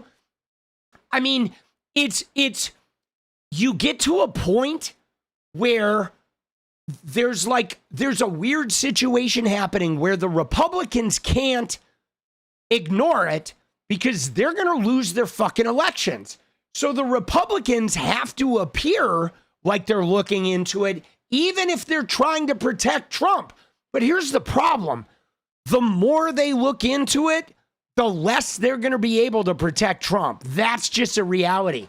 So it is going to eventually, the snowball is going to get enough momentum that you're not going to be able to do anything to stop it. Okay? That's the reality. Like, once you start pushing the ball down the hill, eventually you get in front of it and it's just going over you. There's no way around it. Dude, Gen W, let's go. All right, guys, let's check in. We're at 26 now. Okay, 26. Let's go, baby. Dude, we got 10 minutes. All right, let's focus up. Let's get this dance party going. And then we're gonna watch that clip, and then we're gonna do Cenk Uygur. But we got 10 minutes. Let's see if we can secure this dance party. See if we can get it. I'm gonna watch the clip while we try to let's watch this clip. It's 1 minute and 22 seconds. And then we're gonna secure the dance. You guys can go nuts during the clip if you want, and then we're gonna bounce to Cenk Uygur. The New York Times published some remarkable new reporting on how the Epstein files essentially paralyzed the White House. There's a lot to unpack in the article and a lot more than we have time for right now. But it essentially detailed how the president's inner circle struggled to try to handle the Epstein saga as if it were a national security level crisis, including strategizing the Situation Room. I'm wondering what your reaction was to that. Well, I think this is President Trump's Watergate moment. This New York Times article is absolutely explosive. It documents months-long saga in which the highest level officials, including the president, the vice president, the chief of staff, the head of the FBI, the head of the Department of Justice, Todd Blanche, and the senior communications officials colluded inside the Situation Room, essentially to break the law, to defy congressional subpoenas, and to bury the Epstein case and the investigation into it. I believe that this ultimately could be part of what takes Donald Trump down, because it is very clear that they intended to break the law and that they used the White House grounds to strategize to do that with the highest level officials. And many of those officials testified in front of Congress under oath during that time and lied directly to Congress about what they knew about this case. Yes, the fact that they were all lying to Congress during it too. This is Melanie Stansbury from New Mexico. And she's the one that is trying to investigate Zorro Ranch, which is also an epicenter of this, guys, because Zorro Ranch was fucking... Trump made Zorro stand down, guys. Okay? I mean, think about this. Think about this, dude. That, like, during all of this... Trump, while Epstein was busted and this shit was going on, Alex Acosta stepped down. Trump buried the investigation to Zorro. Okay, they shut down New Mexico. They shut down local law enforcement. They shut down the entire probe into Zorro and said, no, we got it. And then they never went there. They just covered it up. Dude, another angle. Yeah, and now Don Huffines, our wall-eyed fucking, Nicole Kidman on acid dating guy. Now they're like, who knows what they did to this thing as far as gutting it. Crazy. Mayhem, boss. All right, dude, we got like 8 minutes, 7 minutes, guys. Dude, let's go. We need 26 and 7, bro. Let's get it. 7 minutes. It's dance time, baby. Oh, it's time to secure the dance. Then we go to Cenk Uygur. Cenk Uygur being a shitter. Let's go. Let's go. Let me see what time. 7 minutes to Pine Box. What if we make this dance party? I'm going to send in the asteroid. All right. That's my promise to you. Can you imagine? I wish I could make that kind of promise. I wish I could promise an asteroid. Yeah, no, this whole administration it's a corrupt criminal organization, guys. Right? It is. 6 minutes, guys. Fucking A, dude, 6 minutes? There's no way. You think we can do this? I don't know if we can do it in 6 minutes.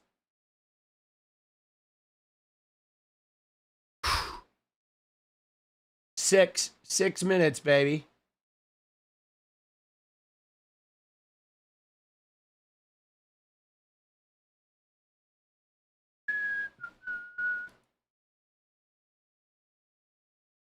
Let's go. Dude, yeah, now Ivanka is making a fucking, right? Dude, let's go. I'm so Julia. Let's go. You appreciate the deep dive Epstein coverage. We love it.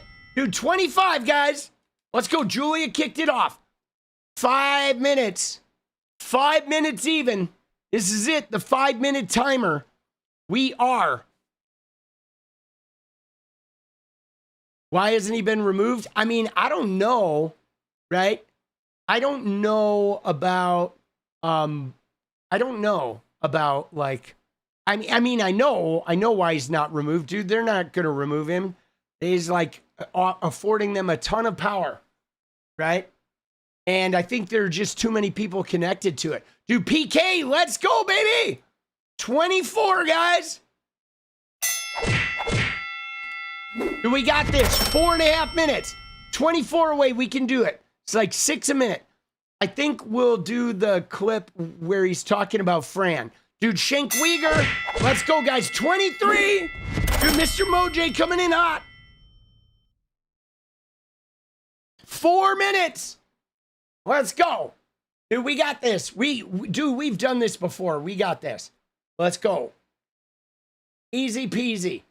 Easy peasy, man.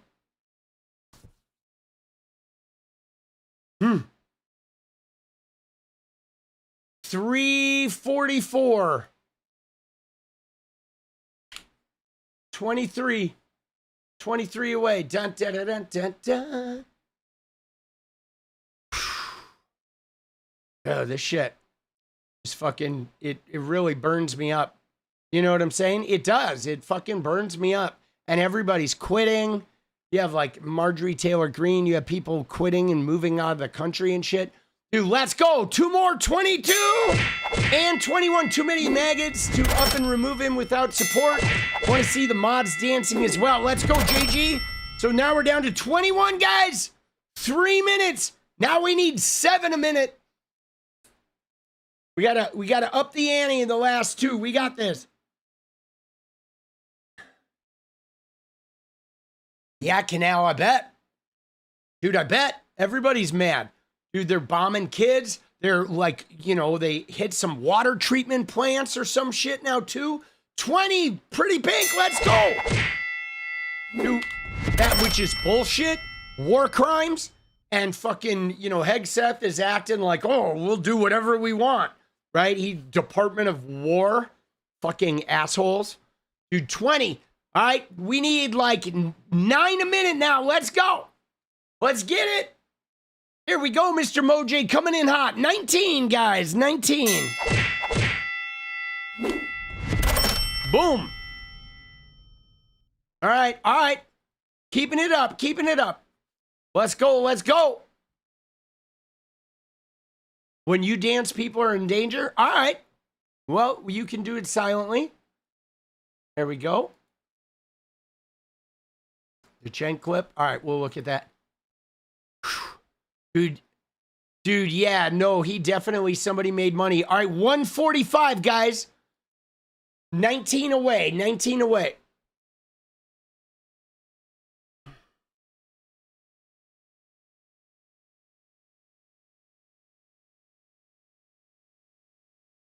Yeah, I mean, I think we're going to go through a lot, Canal. I think there's going to be no way for us to get out of this without a whole bunch of people just like hating us, you know, for a while, right?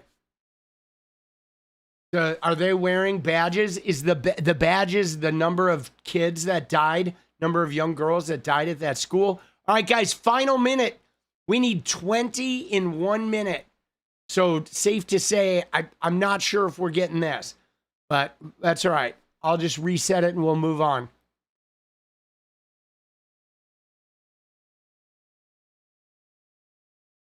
Safe to say. Not at the rate we've been going. Media takes him seriously at lying. Let's go. Mr. Moj, you're dancing one way or the other. You and Paula, let's go. Dude, there's a little Paula for you. Hey! I don't think... Yeah, I don't know. I don't know what they're doing with that. I don't know what they're doing with that. Like that 2-week shit, bro. Let's go. Seinfeld stepped in. Dude, yeah, Seinfeld's a fucking piece of shit, though. He dates children. Don't forget that. All right. So we were, let me see, 17. So, all right. Time ran out. We'll reset it. All right. Almost 18 away, 17 away. Hold on. Let me reset this.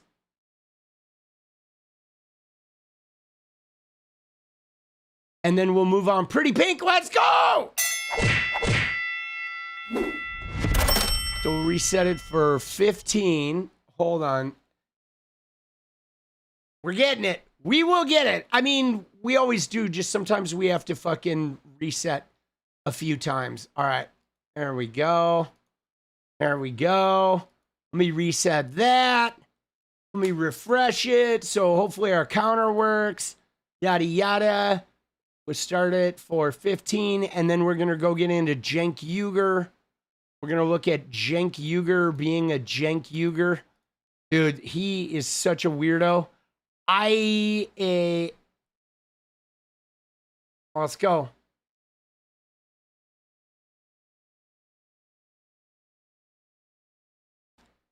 There it is. All right. So let's check out Cenk Uygur here. All right. So our Hank Thompson clip. So what do we got here? All right. So yada, yada, yada. Dude, it's too bad because Seinfeld was a great show, but it's too bad to look at him be sort of a sack of shit.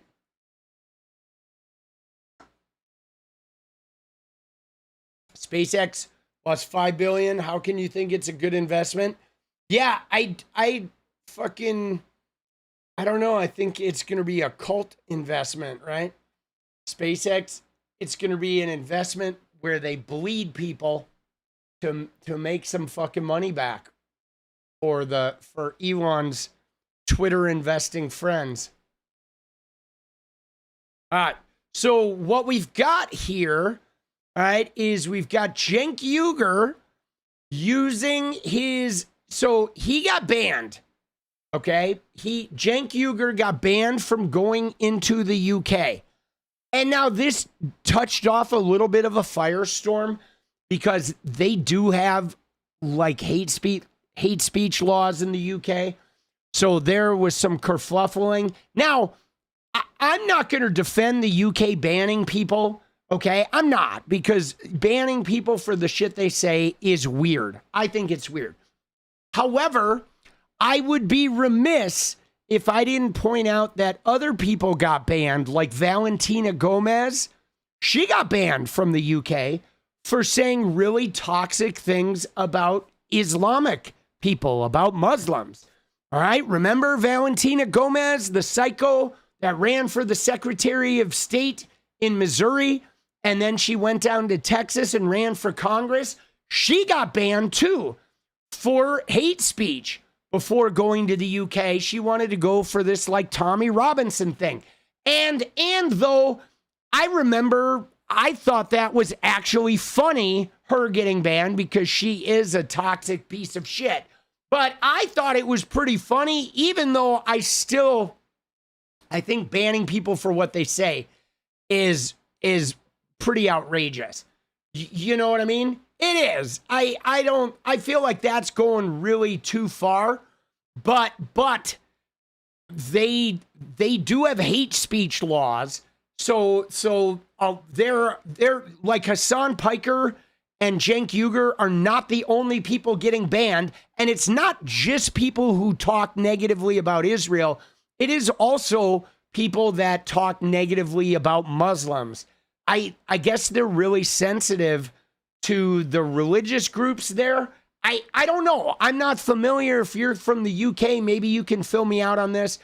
But they have been banning people that have been making controversial statements about Muslims and Jews and Israel. And, you know, I'm sure there's other shit. I remember people getting arrested for making comments about transgender people, which, you know, I mean, if the harassment, it's hard. It's really hard because on the one hand, I'm like, fuck, if, you know, people are getting murdered. So if they're harassing trans people, it's nice that there's consequences for that.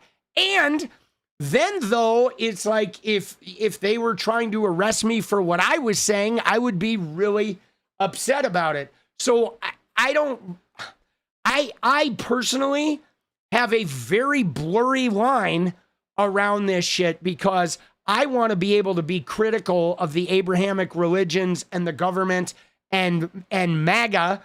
And I want to protect trans people and people of color and women from being harassed and abused online. And like, is there a type of hate speech law that can allow all of that to take place? I don't know. I certainly am not an expert on what they're doing in the UK. However, what I do know though, guys, here's what I do know. What I do know is that Cenk Uygur is taking the fact that he got banned and he is like trying to like turn it into something that will elevate Cenk Uygur. Do you have their reaction? I would love to see their reaction. Because that's what I do know, is I know that Cenk Uygur has been like, whoa, like, he's like ramping up about the ban and, oh, Israel, the Israel cabal is out of control. That's number one. Number two, he's like, oh, I'm Cenky, I've been victimized, right? And number three, he's like, oh, I'm so important that the UK is banning me. So he is kind of like all over the map here, you know, with his, you know, I think his ego's getting activated from this shit too. All right, perfect. We'll watch that. I'm curious about them, but let's see. There we go. I'm going to set that up before we go. I want to talk about. All right, there we go. All right, here we go. So now we're going to see Cenk Uygur. I believe the clip we're about to watch is victim Cenk. And let's see what we got here. Last thing on this. So I got into debates with other left-wing hosts about a year and a half ago as Donald Trump was getting into office. And they say, Cenk, you don't understand. He's going to hurt marginalized communities. And I'm like, I was born Muslim. I think I understand marginalized communities. Okay, we've been greatly marginalized. So you don't need to lecture me about it, right? Oh, and she's like, no, we have to protect them by doing this, this, and this. She's like, but that doesn't protect those communities. It almost makes them look guilty, and that's why they had to shut down everyone else, right? I don't want to pull an Israel and cancel anyone who doesn't agree with us. So why don't we just debate them and win the debate? And they said, oh, no, you don't understand, etc. Well, guess who got banned? I got banned, not them. So like I told you, yes, it affects me the most.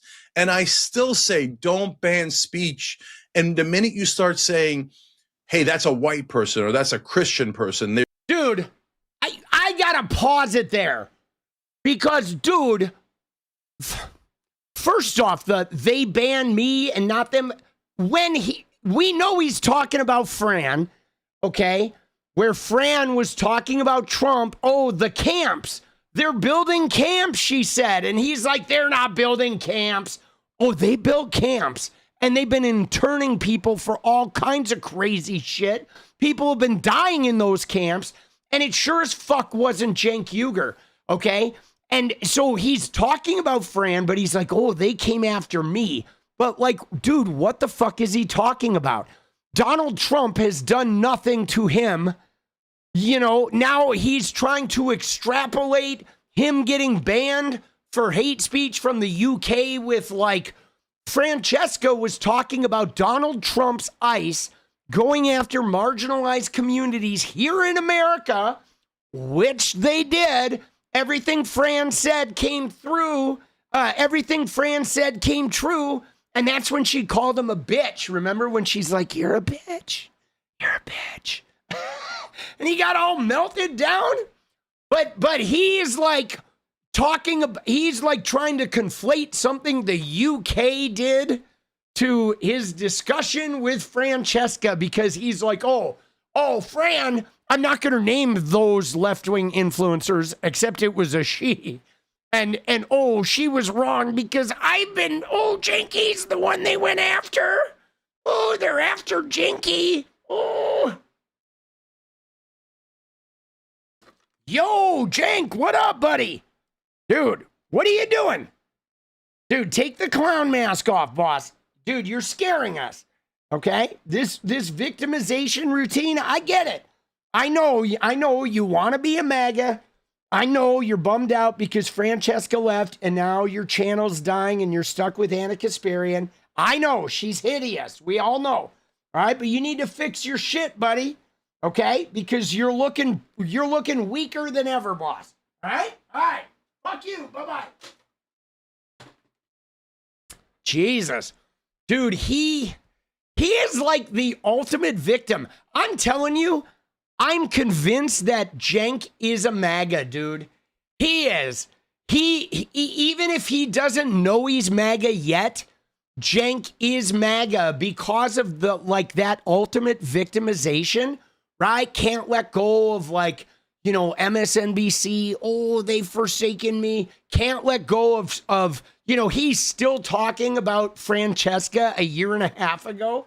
Like, yo, dude, he just can't ever let go of anything. The ultimate victim, the penultimate victim. Like, he's going to wake up one day and just realize, oh yeah, I am MAGA. I am MAGA. He's going to realize it. You start saying banned. I got banned, not them. So, I told you, yes, it affects me the most. Affects and I me still the say, most. don't ban speech.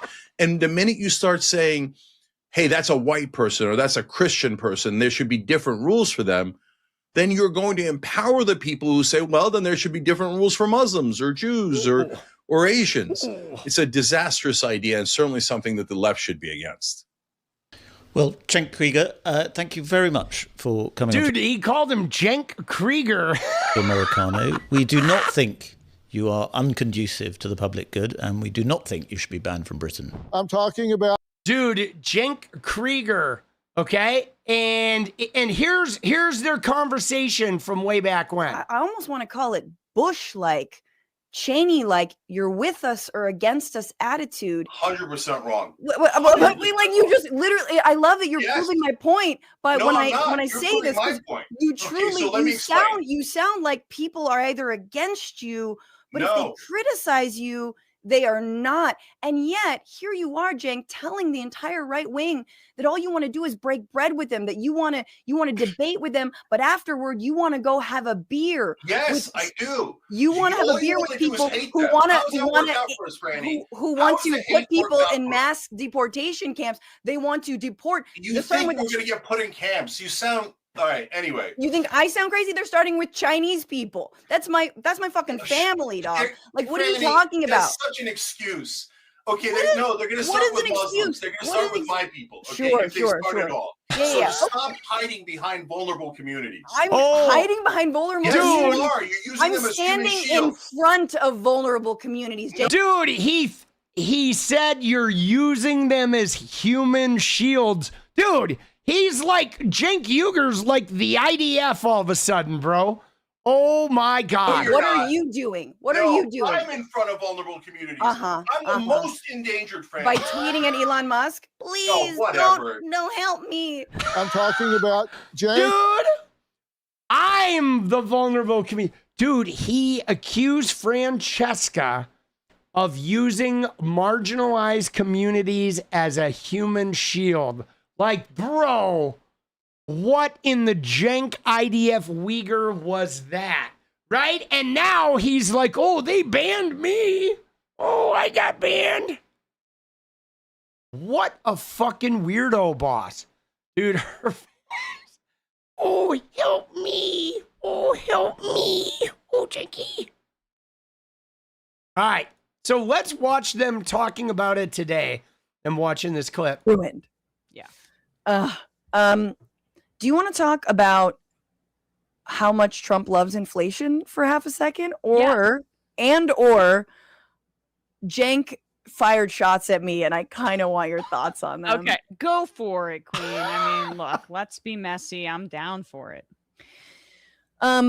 So, you know, in the winter of 2024, December, when Donald Trump had been reelected, obviously I was kind of seeing the writing on the wall when it came to TYT. I knew that, you know, that based on Ana specifically, but then Cenk's cozying up to the right, my time was limited. They stopped booking me on the main show for basically about a year, and I only would go on John's show, and then less and less on, you know, any kind of guest spots and this and that.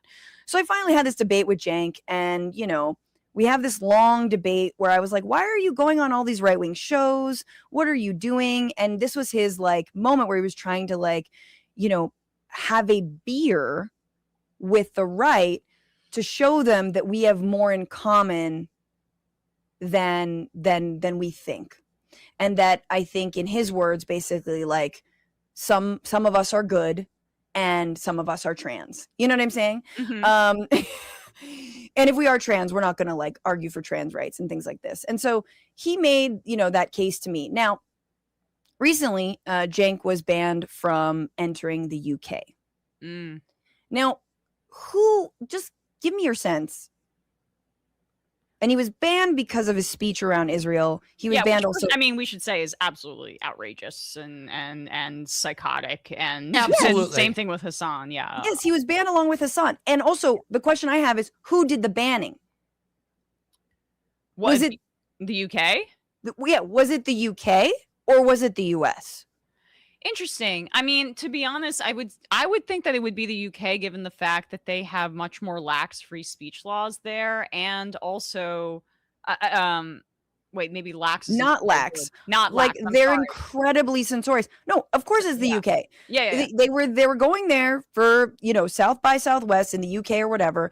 And of course it's the United Kingdom. They have been, I mean, if you hold a Palestine flag, if you chant from the river to the sea, you know, they are criminalizing, Europe and Britain are criminalizing Palestine speech. Honestly, they're kind of outpacing the United States when it comes to Palestine speech. So all of that is awful. No one should be banned. I think it's bad.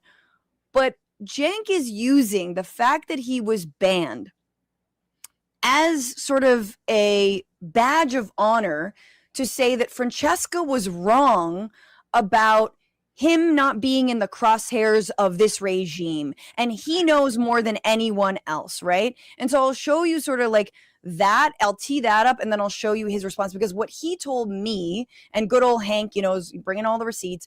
He told me basically, like, you know, his strategy of meeting the right where they're at, all the way in fascism land, is actually the best strategy to protect vulnerable communities. It's the best strategy to protect Muslims. It's the best strategy to protect immigrants. This is the best strategy. Now, mind you, he had Dude, it's a terrible strategy.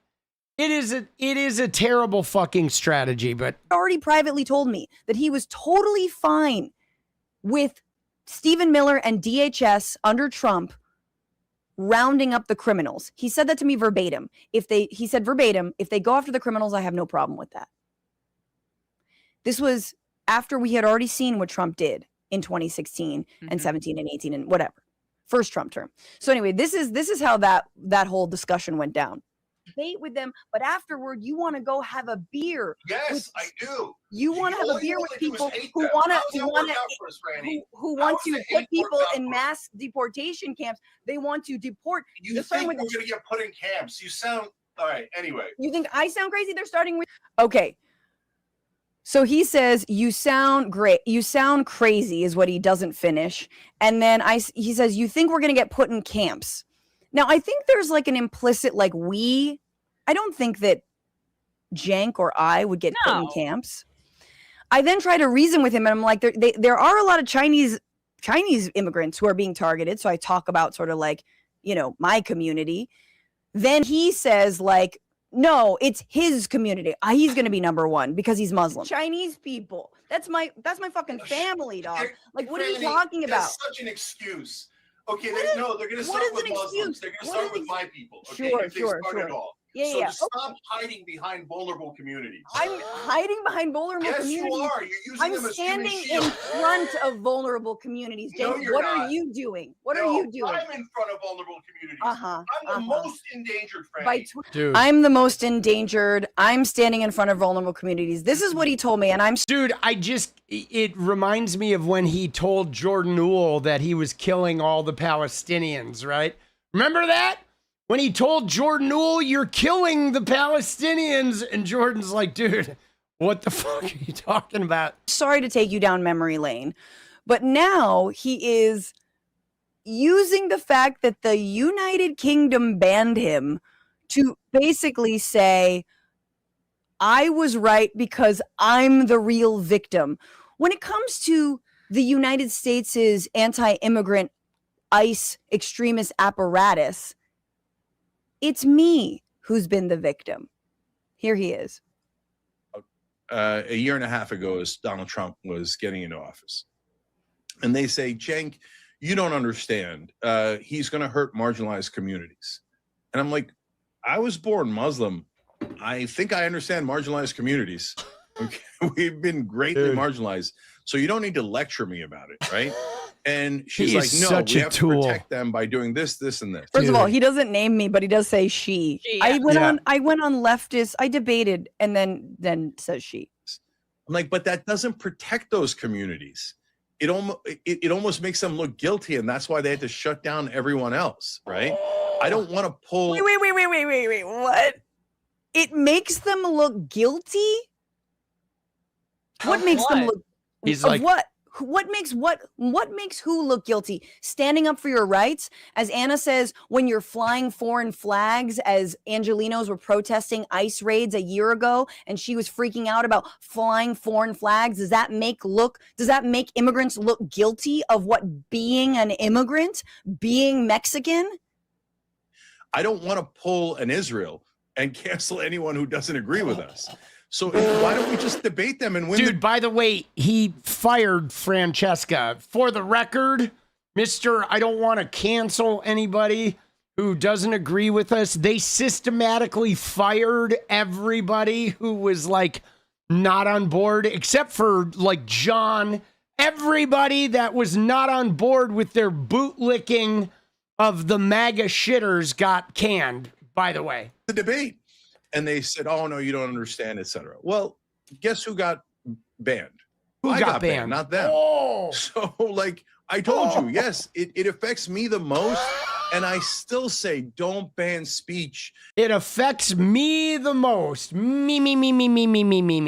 And the minute you start saying, hey, that's a white person or that's a Christian person, there should be different rules for them, then you're going to empower the people who say, well, then there should be different rules for Muslims or Jews. Or no one's saying different rules. Dude, his logic is all over the goddamn road. Yeah, y'all. first of all, dude, like I didn't have an opportunity to go to the UK, so I haven't been banned. I don't really know that he and Hassan both had speaking engagements, right? And that's why they were even in this situation. Once again, I just want to reiterate, unconscionable attack on free speech, and Cenk and Hassan should have absolutely been able to go to the UK, but it also just shows the ignorance of like what we're actually dealing with here right now. Keir Starmer and the Labour Party and the UK have been even more arguably censorious than the United States right now on this issue. Although, look, Trump and his usage of like incarcerating critics of Israel, like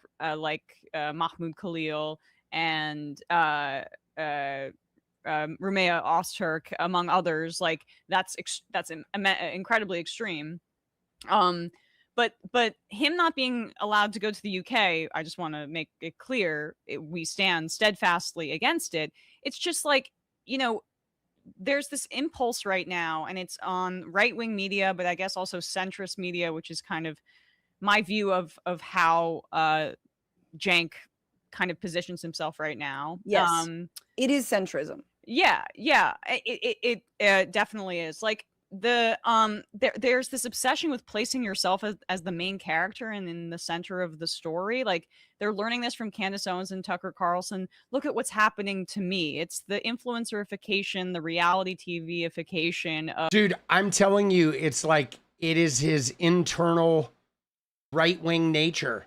I think Cenk Uygur's internal Republican is coming out, because right-wingers, they are ruled by resentment, they are ruled by victimhood, and they are ruled by being the center of, right? You know what I mean? Like, ooh, my individual, like, issue is, like, the most important thing in the world.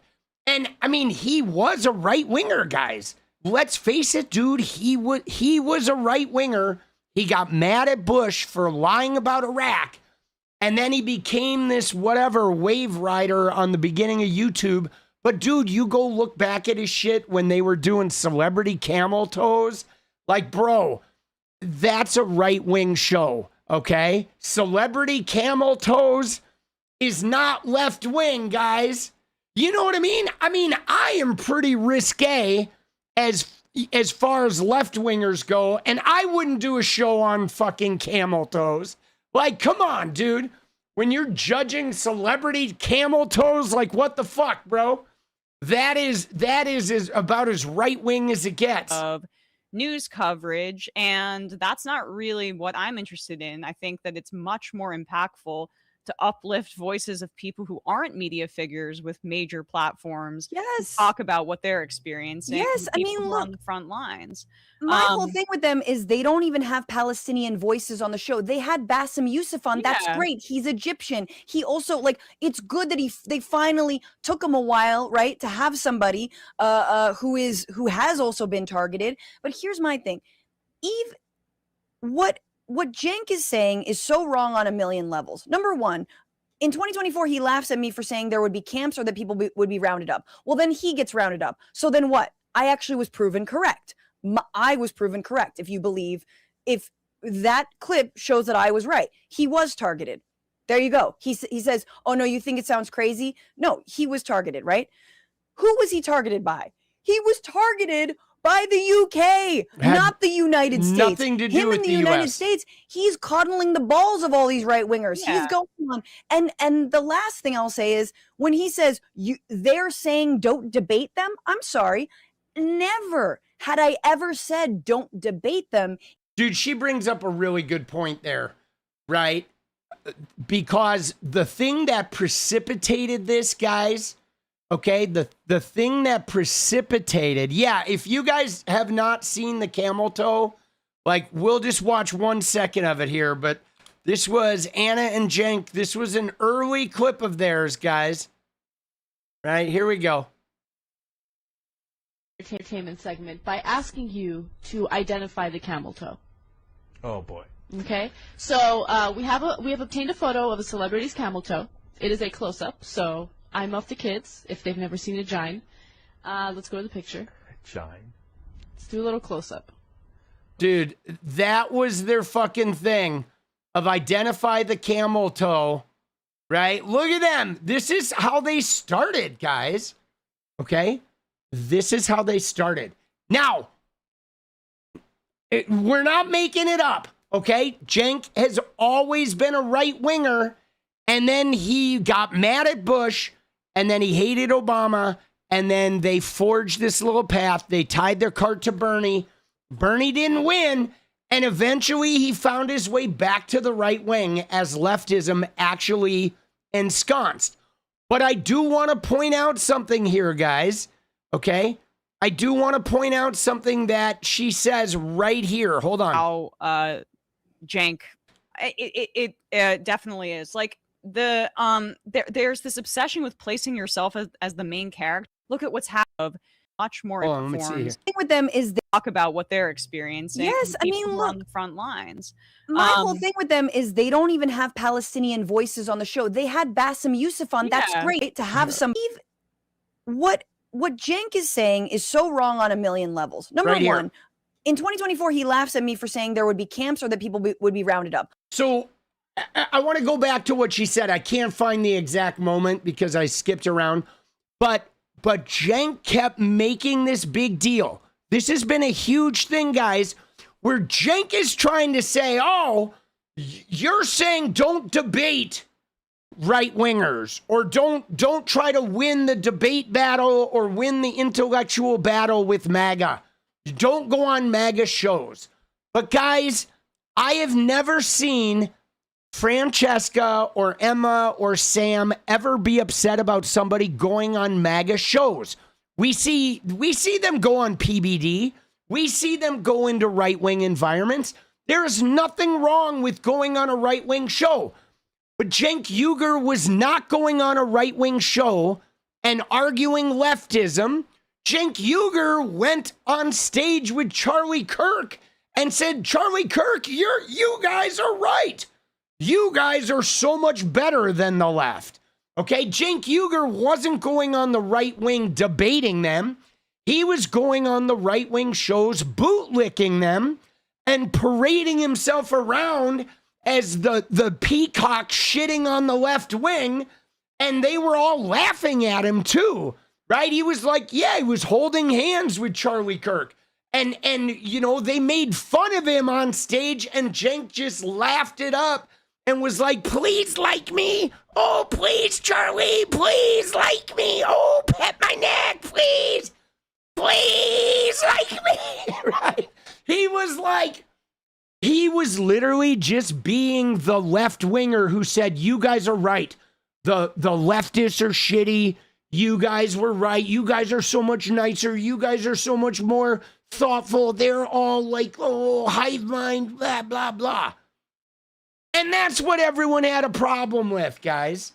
They had a problem with you, Cenk Uygur, like going on right-wing shows and then sucking their ass, dude, and trying to smooch the knob and trying to like get them to like you and accept you as like one of them. You weren't on there challenging them. I mean, the same with that hideous MTG interview. Remember the hideous MTG interview? Remember when he had MTG on and he was just like, oh my God, dude, I thought he was gonna like rub her feet or something on air. Right? You know? And so that shit is just not cool. Dude, Emma, yeah, I think Emma should be Knicks maxing though, because she grew up in New York City. So I think she should probably be a Knicks fan. Yeah. All right, fuck Cenk Uygur. All right, guys, here's the deal, boss. We are, I gotta go make some videos. We are 15 away from a dance party, and that one totally expired. So if we want a dance party, we can try it again, okay? We can try to get 15 and 15 and see what we get. All right, this is it. But then I'm gonna go make videos. I'm trying to get ahead of the sleep curve, guys. I've not been sleeping. I admit it. So we're gonna try and batten it down. All right, 15 and 15. We get it. Final try. Dance will come right after we hit it. Let's go. Giddy up. Right? What is your previous comment, boss?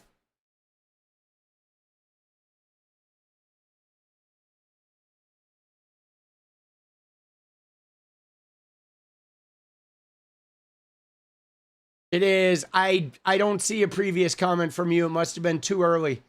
You're going to have to repeat it there. Right? 1 per minute.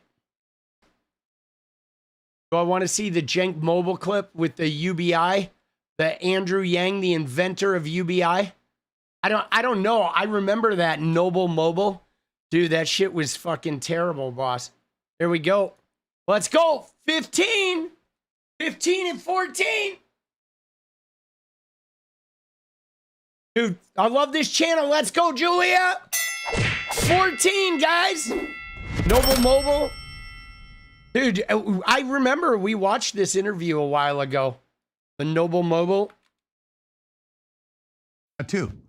Look, I don't know what your plans are for the summer, but if you're still paying Verizon or AT&T tons of money for your phone plan, you should stop. Really, stop right now. My friend Andrew Yang, the guy behind Universal Basic Income, launched a phone company. And oh God, the guy behind Universal Basic Income. Yeah, he watched the phone company. Look at his face, dude. Look at him. He's like, oh, look at me. Oh, I'm so like, oh, I'm so perky. I'm so perky. Oh, I'm so perky. I'm so perky, you're gonna shit your pants just looking at me. Hi, I'm Cenk Uygur. I'm so perky, you're gonna shit your pants just hearing me talk about Nova. Oh my God, dude. Dude, what a whore. Whore. All right, guys, 14 away, baby. 12 minutes. This is it. Do or die. Are we dancing? Are we dancing? Are we not dancing? Dude, he's just seen Anna's camel toe. Yikes. Bro, you need a widescreen for that one, boss. Dude, 2040p. 2160p for the Anna toe. Oh shit, dude. We are the hook is coming out. I'm getting yanked. Dude, I can't believe Anna blocked me. Dude, they're like, dude, Anna Kasparian blocked me because I made the fucking Happy Merchant video. She got mad about the Happy Merchant. All right, 12 minutes, guys. 14 away, baby. Will tonight be the first? Will this be the first no dance party? What is UBI? Universal Basic Income, right? So Andrew Yang did run like a while ago. He ran and like UBI was part of his platform, but he certainly is not like the inventor of UBI or whatever. He included it in a political platform on a campaign that was like doomed from the start. But all right, 11 minutes, guys. This is it, baby. Oh shit. Oh fuck. Dude, wild times, boss. All right.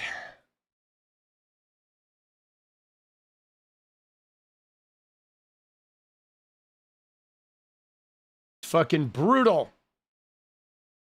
Dude, they're so brutal. I mean, I feel bad for him though, a little bit, because they squandered all their political capital and they ostracized like all of their allies. And so now they're in that terrible like place where they're sort of politically and socially homeless, and they're taking money from nothing but like corporate interests and you know, making like backdoor deals, and like the MAGA's never going to accept them. And so they are like, you know, they're all fucked up now. 10 minutes, guys. Shit. Dude, we're going to cut it. We're going down to the wire, huh?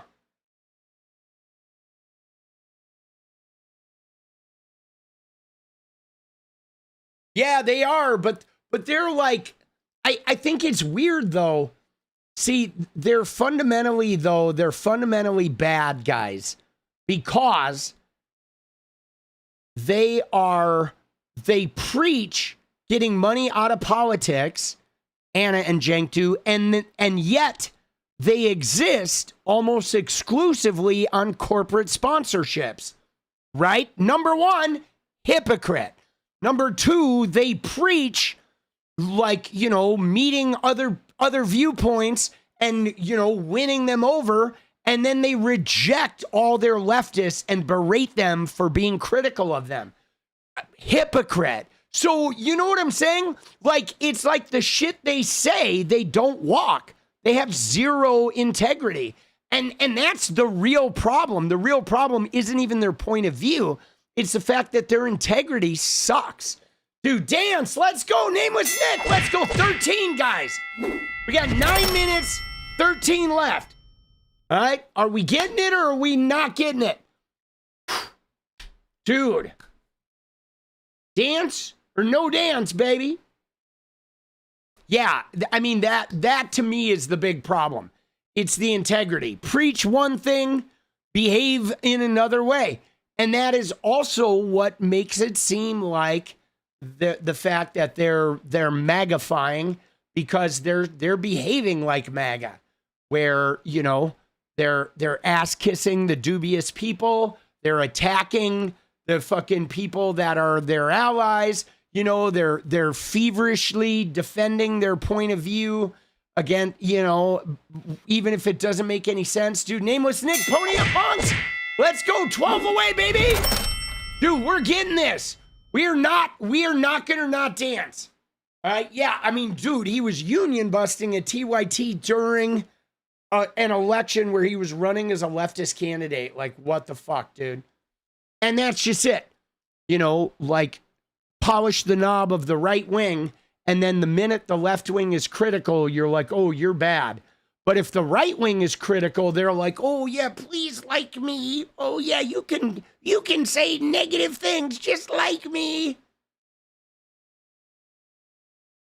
Did that one go through? I mean, anything that goes through, you're going to see, because it's going to be on screen, boss.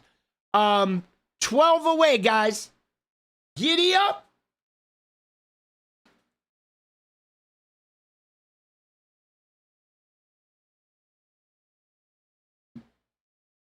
Oh.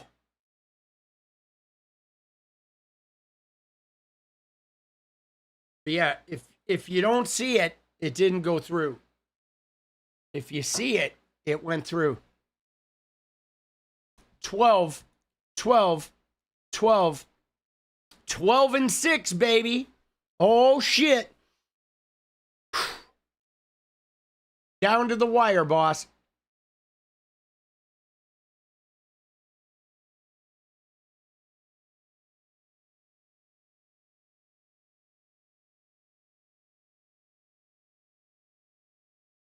Dude, yeah, they're messed up, boss. They are. They're pretty messed up.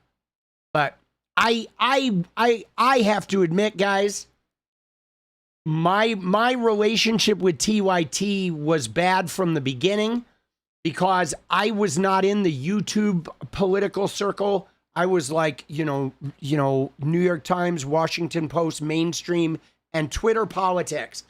And the first mention that I remember where I discovered TYT was hearing about Jimmy Dore, and hearing that Jimmy Dore was a progressive who was associated with TYT.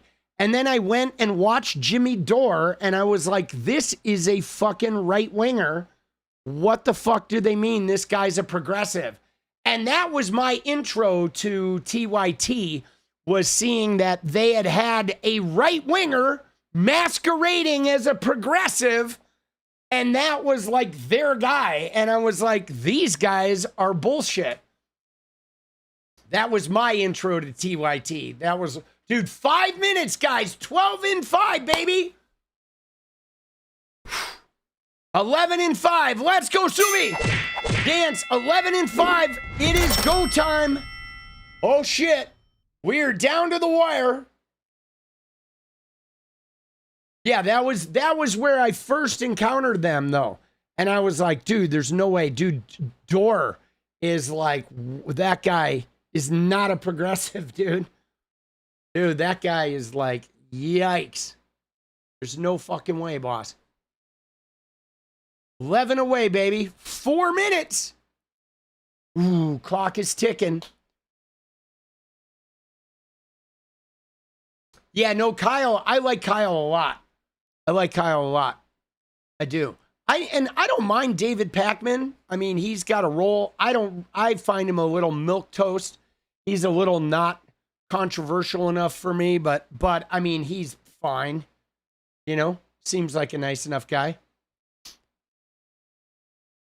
Don't leave without a dance. Dude, let's go, dude. 4 minutes. Dude, we may be leaving. Tonight may be the first night of no dance. But if it is, it's okay. It will remind us how good the dance party is on the fucking nights we have them. Dude, 3 minutes. Oh, shit, dude. 11 and 3. It's a makeable goal.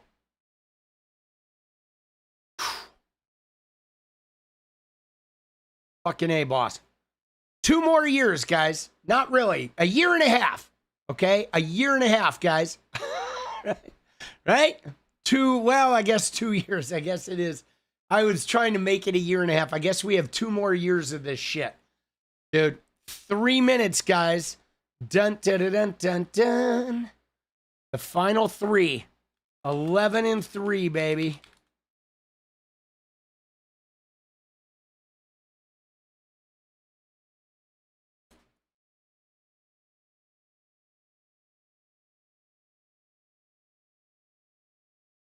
Jimmy is a right-wing populist. Dude, Nameless Nick, let's go! 10-3, baby! 10-2. Holy shit. I have to deal with another not peaceful. Yeah, I don't know what the transfer of power is going to look like. You used to watch TYT, stopped years ago. Dude, let's go, Sumi. 9-8. Nameless Nick, let's go.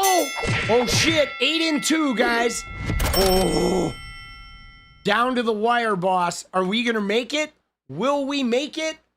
Oh, fuck, dude. 8-2, the final 2 minutes.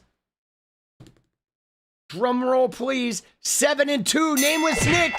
Nick and Sumi quarterbacking. 7 away, baby.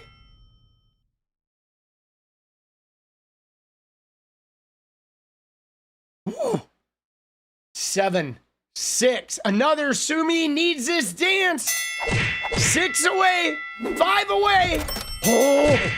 Oh shit, dude. 5 away. 5 in 1.5. Oh shit, dude. We're down to the wire. Oh my god, dude. 5 in 1.5. 4 in 1.5. Dude, Nameless Nick coming in hot. 4 in 1.3. Dude, the final 4. Oh, it's like the NBA, dude. 1 minute. Ding, ding, ding, ding, ding, ding, ding, ding, ding. Ooh, 3. We can do it. We can do it, Sumi. 3 away. 3 and 1. 2 and 1. Dude, Nameless Nick. Oh my God, we're 2 and 1. 2 away. 2 away. 2 away. 2 and 1. Dude, this is like, my heart is like palpitating, boss. I feel like I'm watching the end of the Knicks. There it is. Oh, shit, dude. Dude, Nameless Nick. Let's go, dude. 𝗙𝗎𝗄𝗏. 𝗙𝗎𝗄𝗏. Let's go. Dude, we did it. Let's fucking go. Dude, I'm telling you, that Knicks game was like crazy shit, bro. Dude, thank you, Nick. Thank you, Sumi. Thank you, everybody who fucking made sure we got that dance. But that Knicks game, like him missing the shot, seeing the big guy with the tip in, like, dude, that was insane. That was so fucking crazy. That was fucking crazy shit, guys. Crazy. Like, what a last second, like, breaking of the Trump curse. That was nuts. Let's go! Little Paula! Sakatara, sakatara. All hell breaks loose! Dude, all hell breaks loose.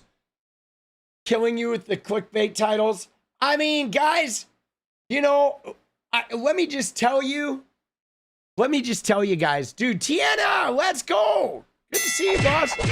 Can I just tell you, none of us wants to do clickbait titles, guys.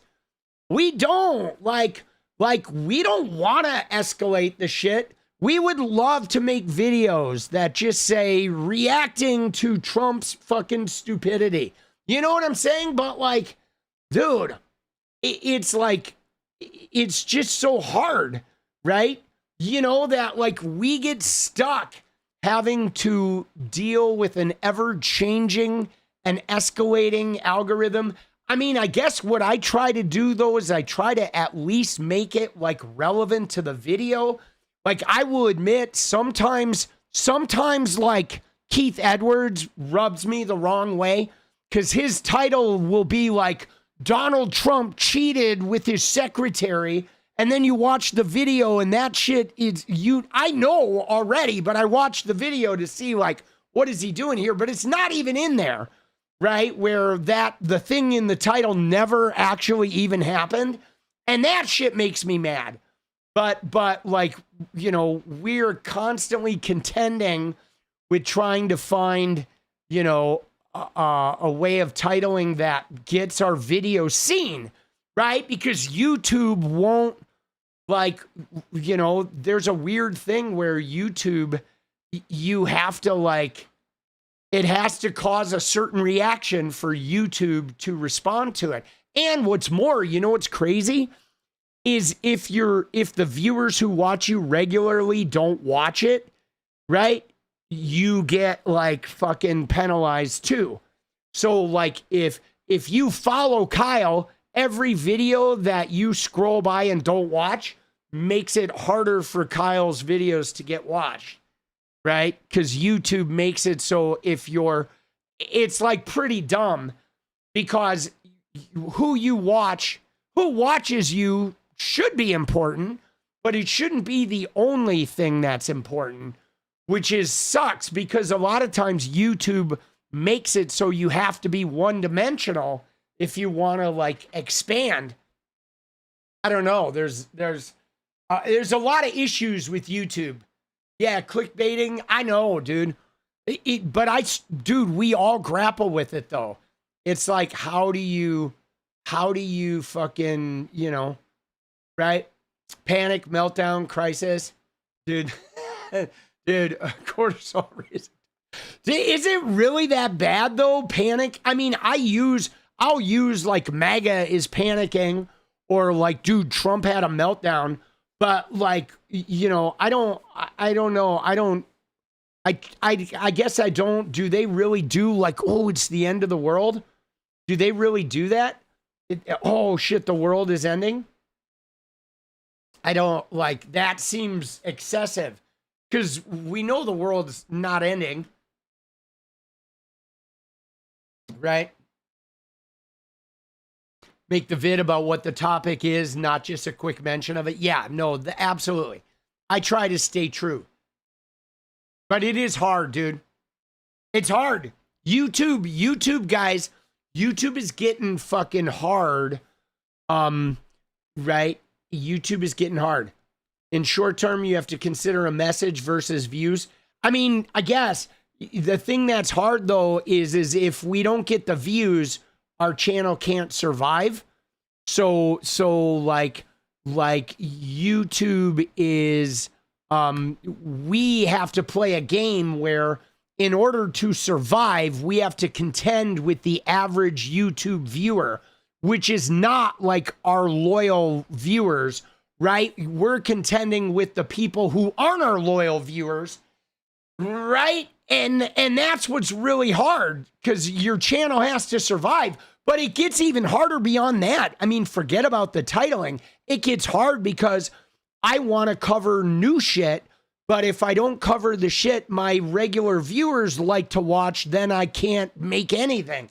So, like, God, I don't want to make every video be about Erica fucking Kirk, right? You know what I'm saying? But then after a while, like, dude, there are like 4 or 5 topics that I have to fucking cover regularly, or my channel won't be able to survive. And then sometimes you're like, dude, I am sick of this topic. And it's like, but like, oh, we still got to cover it. And then the shit I want to cover, I make a video of something that's really important to me, and none of my fucking YouTube fans watch it, dude. That happens all the time. Every time I make, you know what I'm saying? Every time I fucking make a video that is like, dude, this is something that is so important to me. Like, dude, it's a bottom feeder, dude. Nobody watches that shit. You hate that we have to cover any of it? I mean, I agree, dude. Right? Let's go. It's a dilemma? Yeah, no, I know. You can cover anything, just don't make every title baity. Yeah. I think, though, for some of those guys, though, I think Kyle's actually in kind of a tough position, though. I don't know about 𝗏𝗡. I don't know what their thing is, but Kyle, he blew up like years ago, and he is super established, but he's struggling with the same thing that David Pakman is struggling with. And that's when you had a massively engaged audience, 8 years ago, like trying to find a new audience is really hard. I think it's really hard for channels of Kyle's size to find a new audience. So it's possible that he's doing those baity titles trying to tap into some of the Midas Touch audience. Like he may be trying to court a new audience. I don't do clickbait. Good. I'm glad I don't do clickbait. I do some things though. I do a little, sometimes I use AI imagery in the thumbnails and I get a little bit clicky. I think I do a little bit of clickbait sometimes, but people, I guess, don't think I do, so that's good. But I feel like I am a little bit clickbaity sometimes, but I'm glad you think I'm not, because I feel like sometimes I am a little bit, but, I'm just trying to survive, baby. Right? I'm just trying to survive. Dude, you know what I mean? Because I don't really want to take corporate money. I don't want to take sponsorships. I would take a sponsorship from Rockstar. And there's a handful of companies I would take a sponsor from, but it would have to be a company that I really like, that I use. And you know what I'm saying? Like I would do a sponsorship from Rockstar or Apple or some product that I believe in, Kit Kat. You know what I'm saying? I would take a sponsorship from a product that I love, right? I would not take a sponsorship from Polymarket or fucking, whatever, some weird healthcare company or any of that shit. You know what I mean?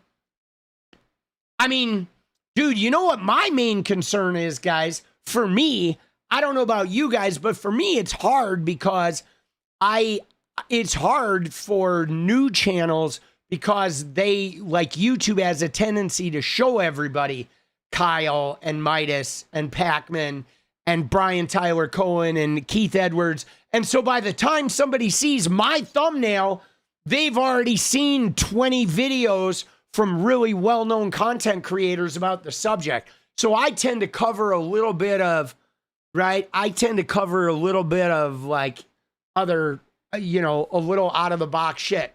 This episode brought to you by Preparation H. Let's go, baby. Might want to ease up a hair on those if I want to sleep better. Nah, dude. See, I get sleep every now and again, guys, but I'm not attached to getting good sleep. I'd rather have my caffeine and my ADD lifestyle than sleep. All right, but now I'm going to go make some videos, though. All right, dude, it's always good hanging out with you guys, though. And I'm sorry everybody's clickbaiting. I'm serious. I'm sorry everybody's clickbaiting. Take sponsorship from Viagra. Dude, I have never used Viagra. I have friends that like swear by it, but I've never used Viagra. But I've not had any penile issues yet, right? I'm gonna have them at some point. All men will, right? But I've not needed it yet. But if the need arises, I'm not philosophically against it, But I have a do your cardio to keep your dick working, dude. I believe, for me, keeping my dick working has just always been about having, being around a really smart woman. That's really all it takes for me, boss, right? Is a smart a woman who's willing to challenge me, and I'm good to go. All right, you ready? You ready to dance, baby? Let's go, little deja vu. Let's get it. Get a bald spot. You'll never have a problem with fucking virility. Bald spot equals virility, guys.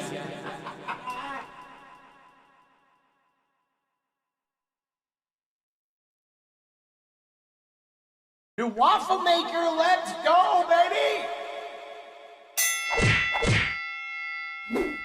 Oh shit. Dude, I missed it. Hold on, let's do it again. Oh! Let's go.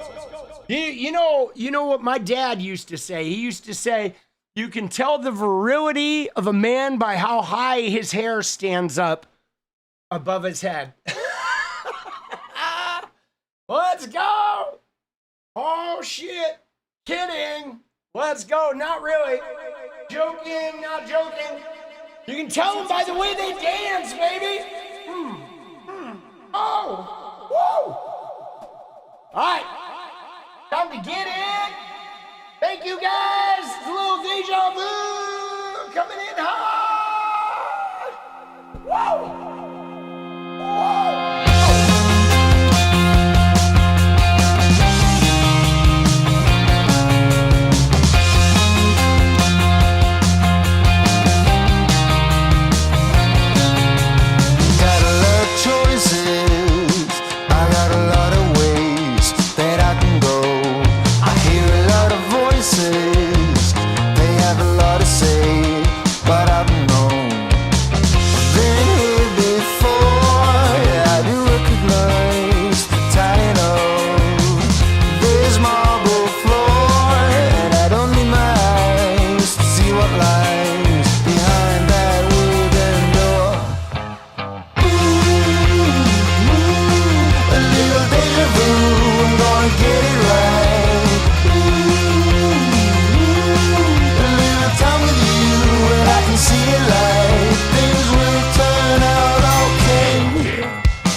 Dude, I'm fucking winded, bro. So fucking tired. Thank you guys for everything. I appreciate it. It's always amazing to hang out, and don't forget to stay radiant. I love you guys. I'll see you tomorrow. Good night.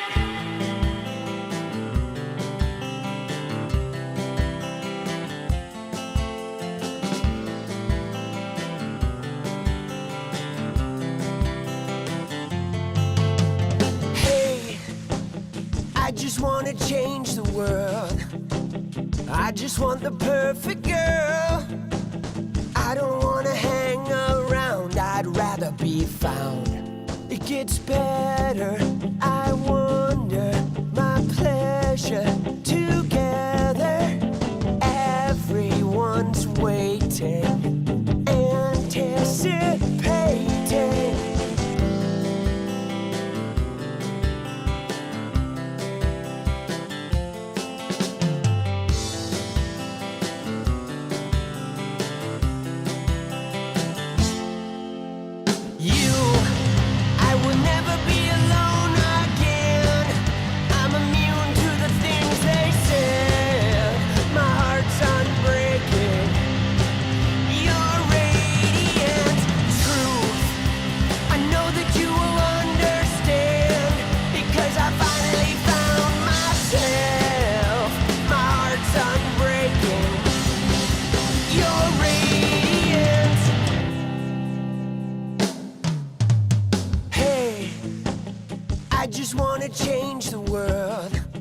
come down, I'd rather be found.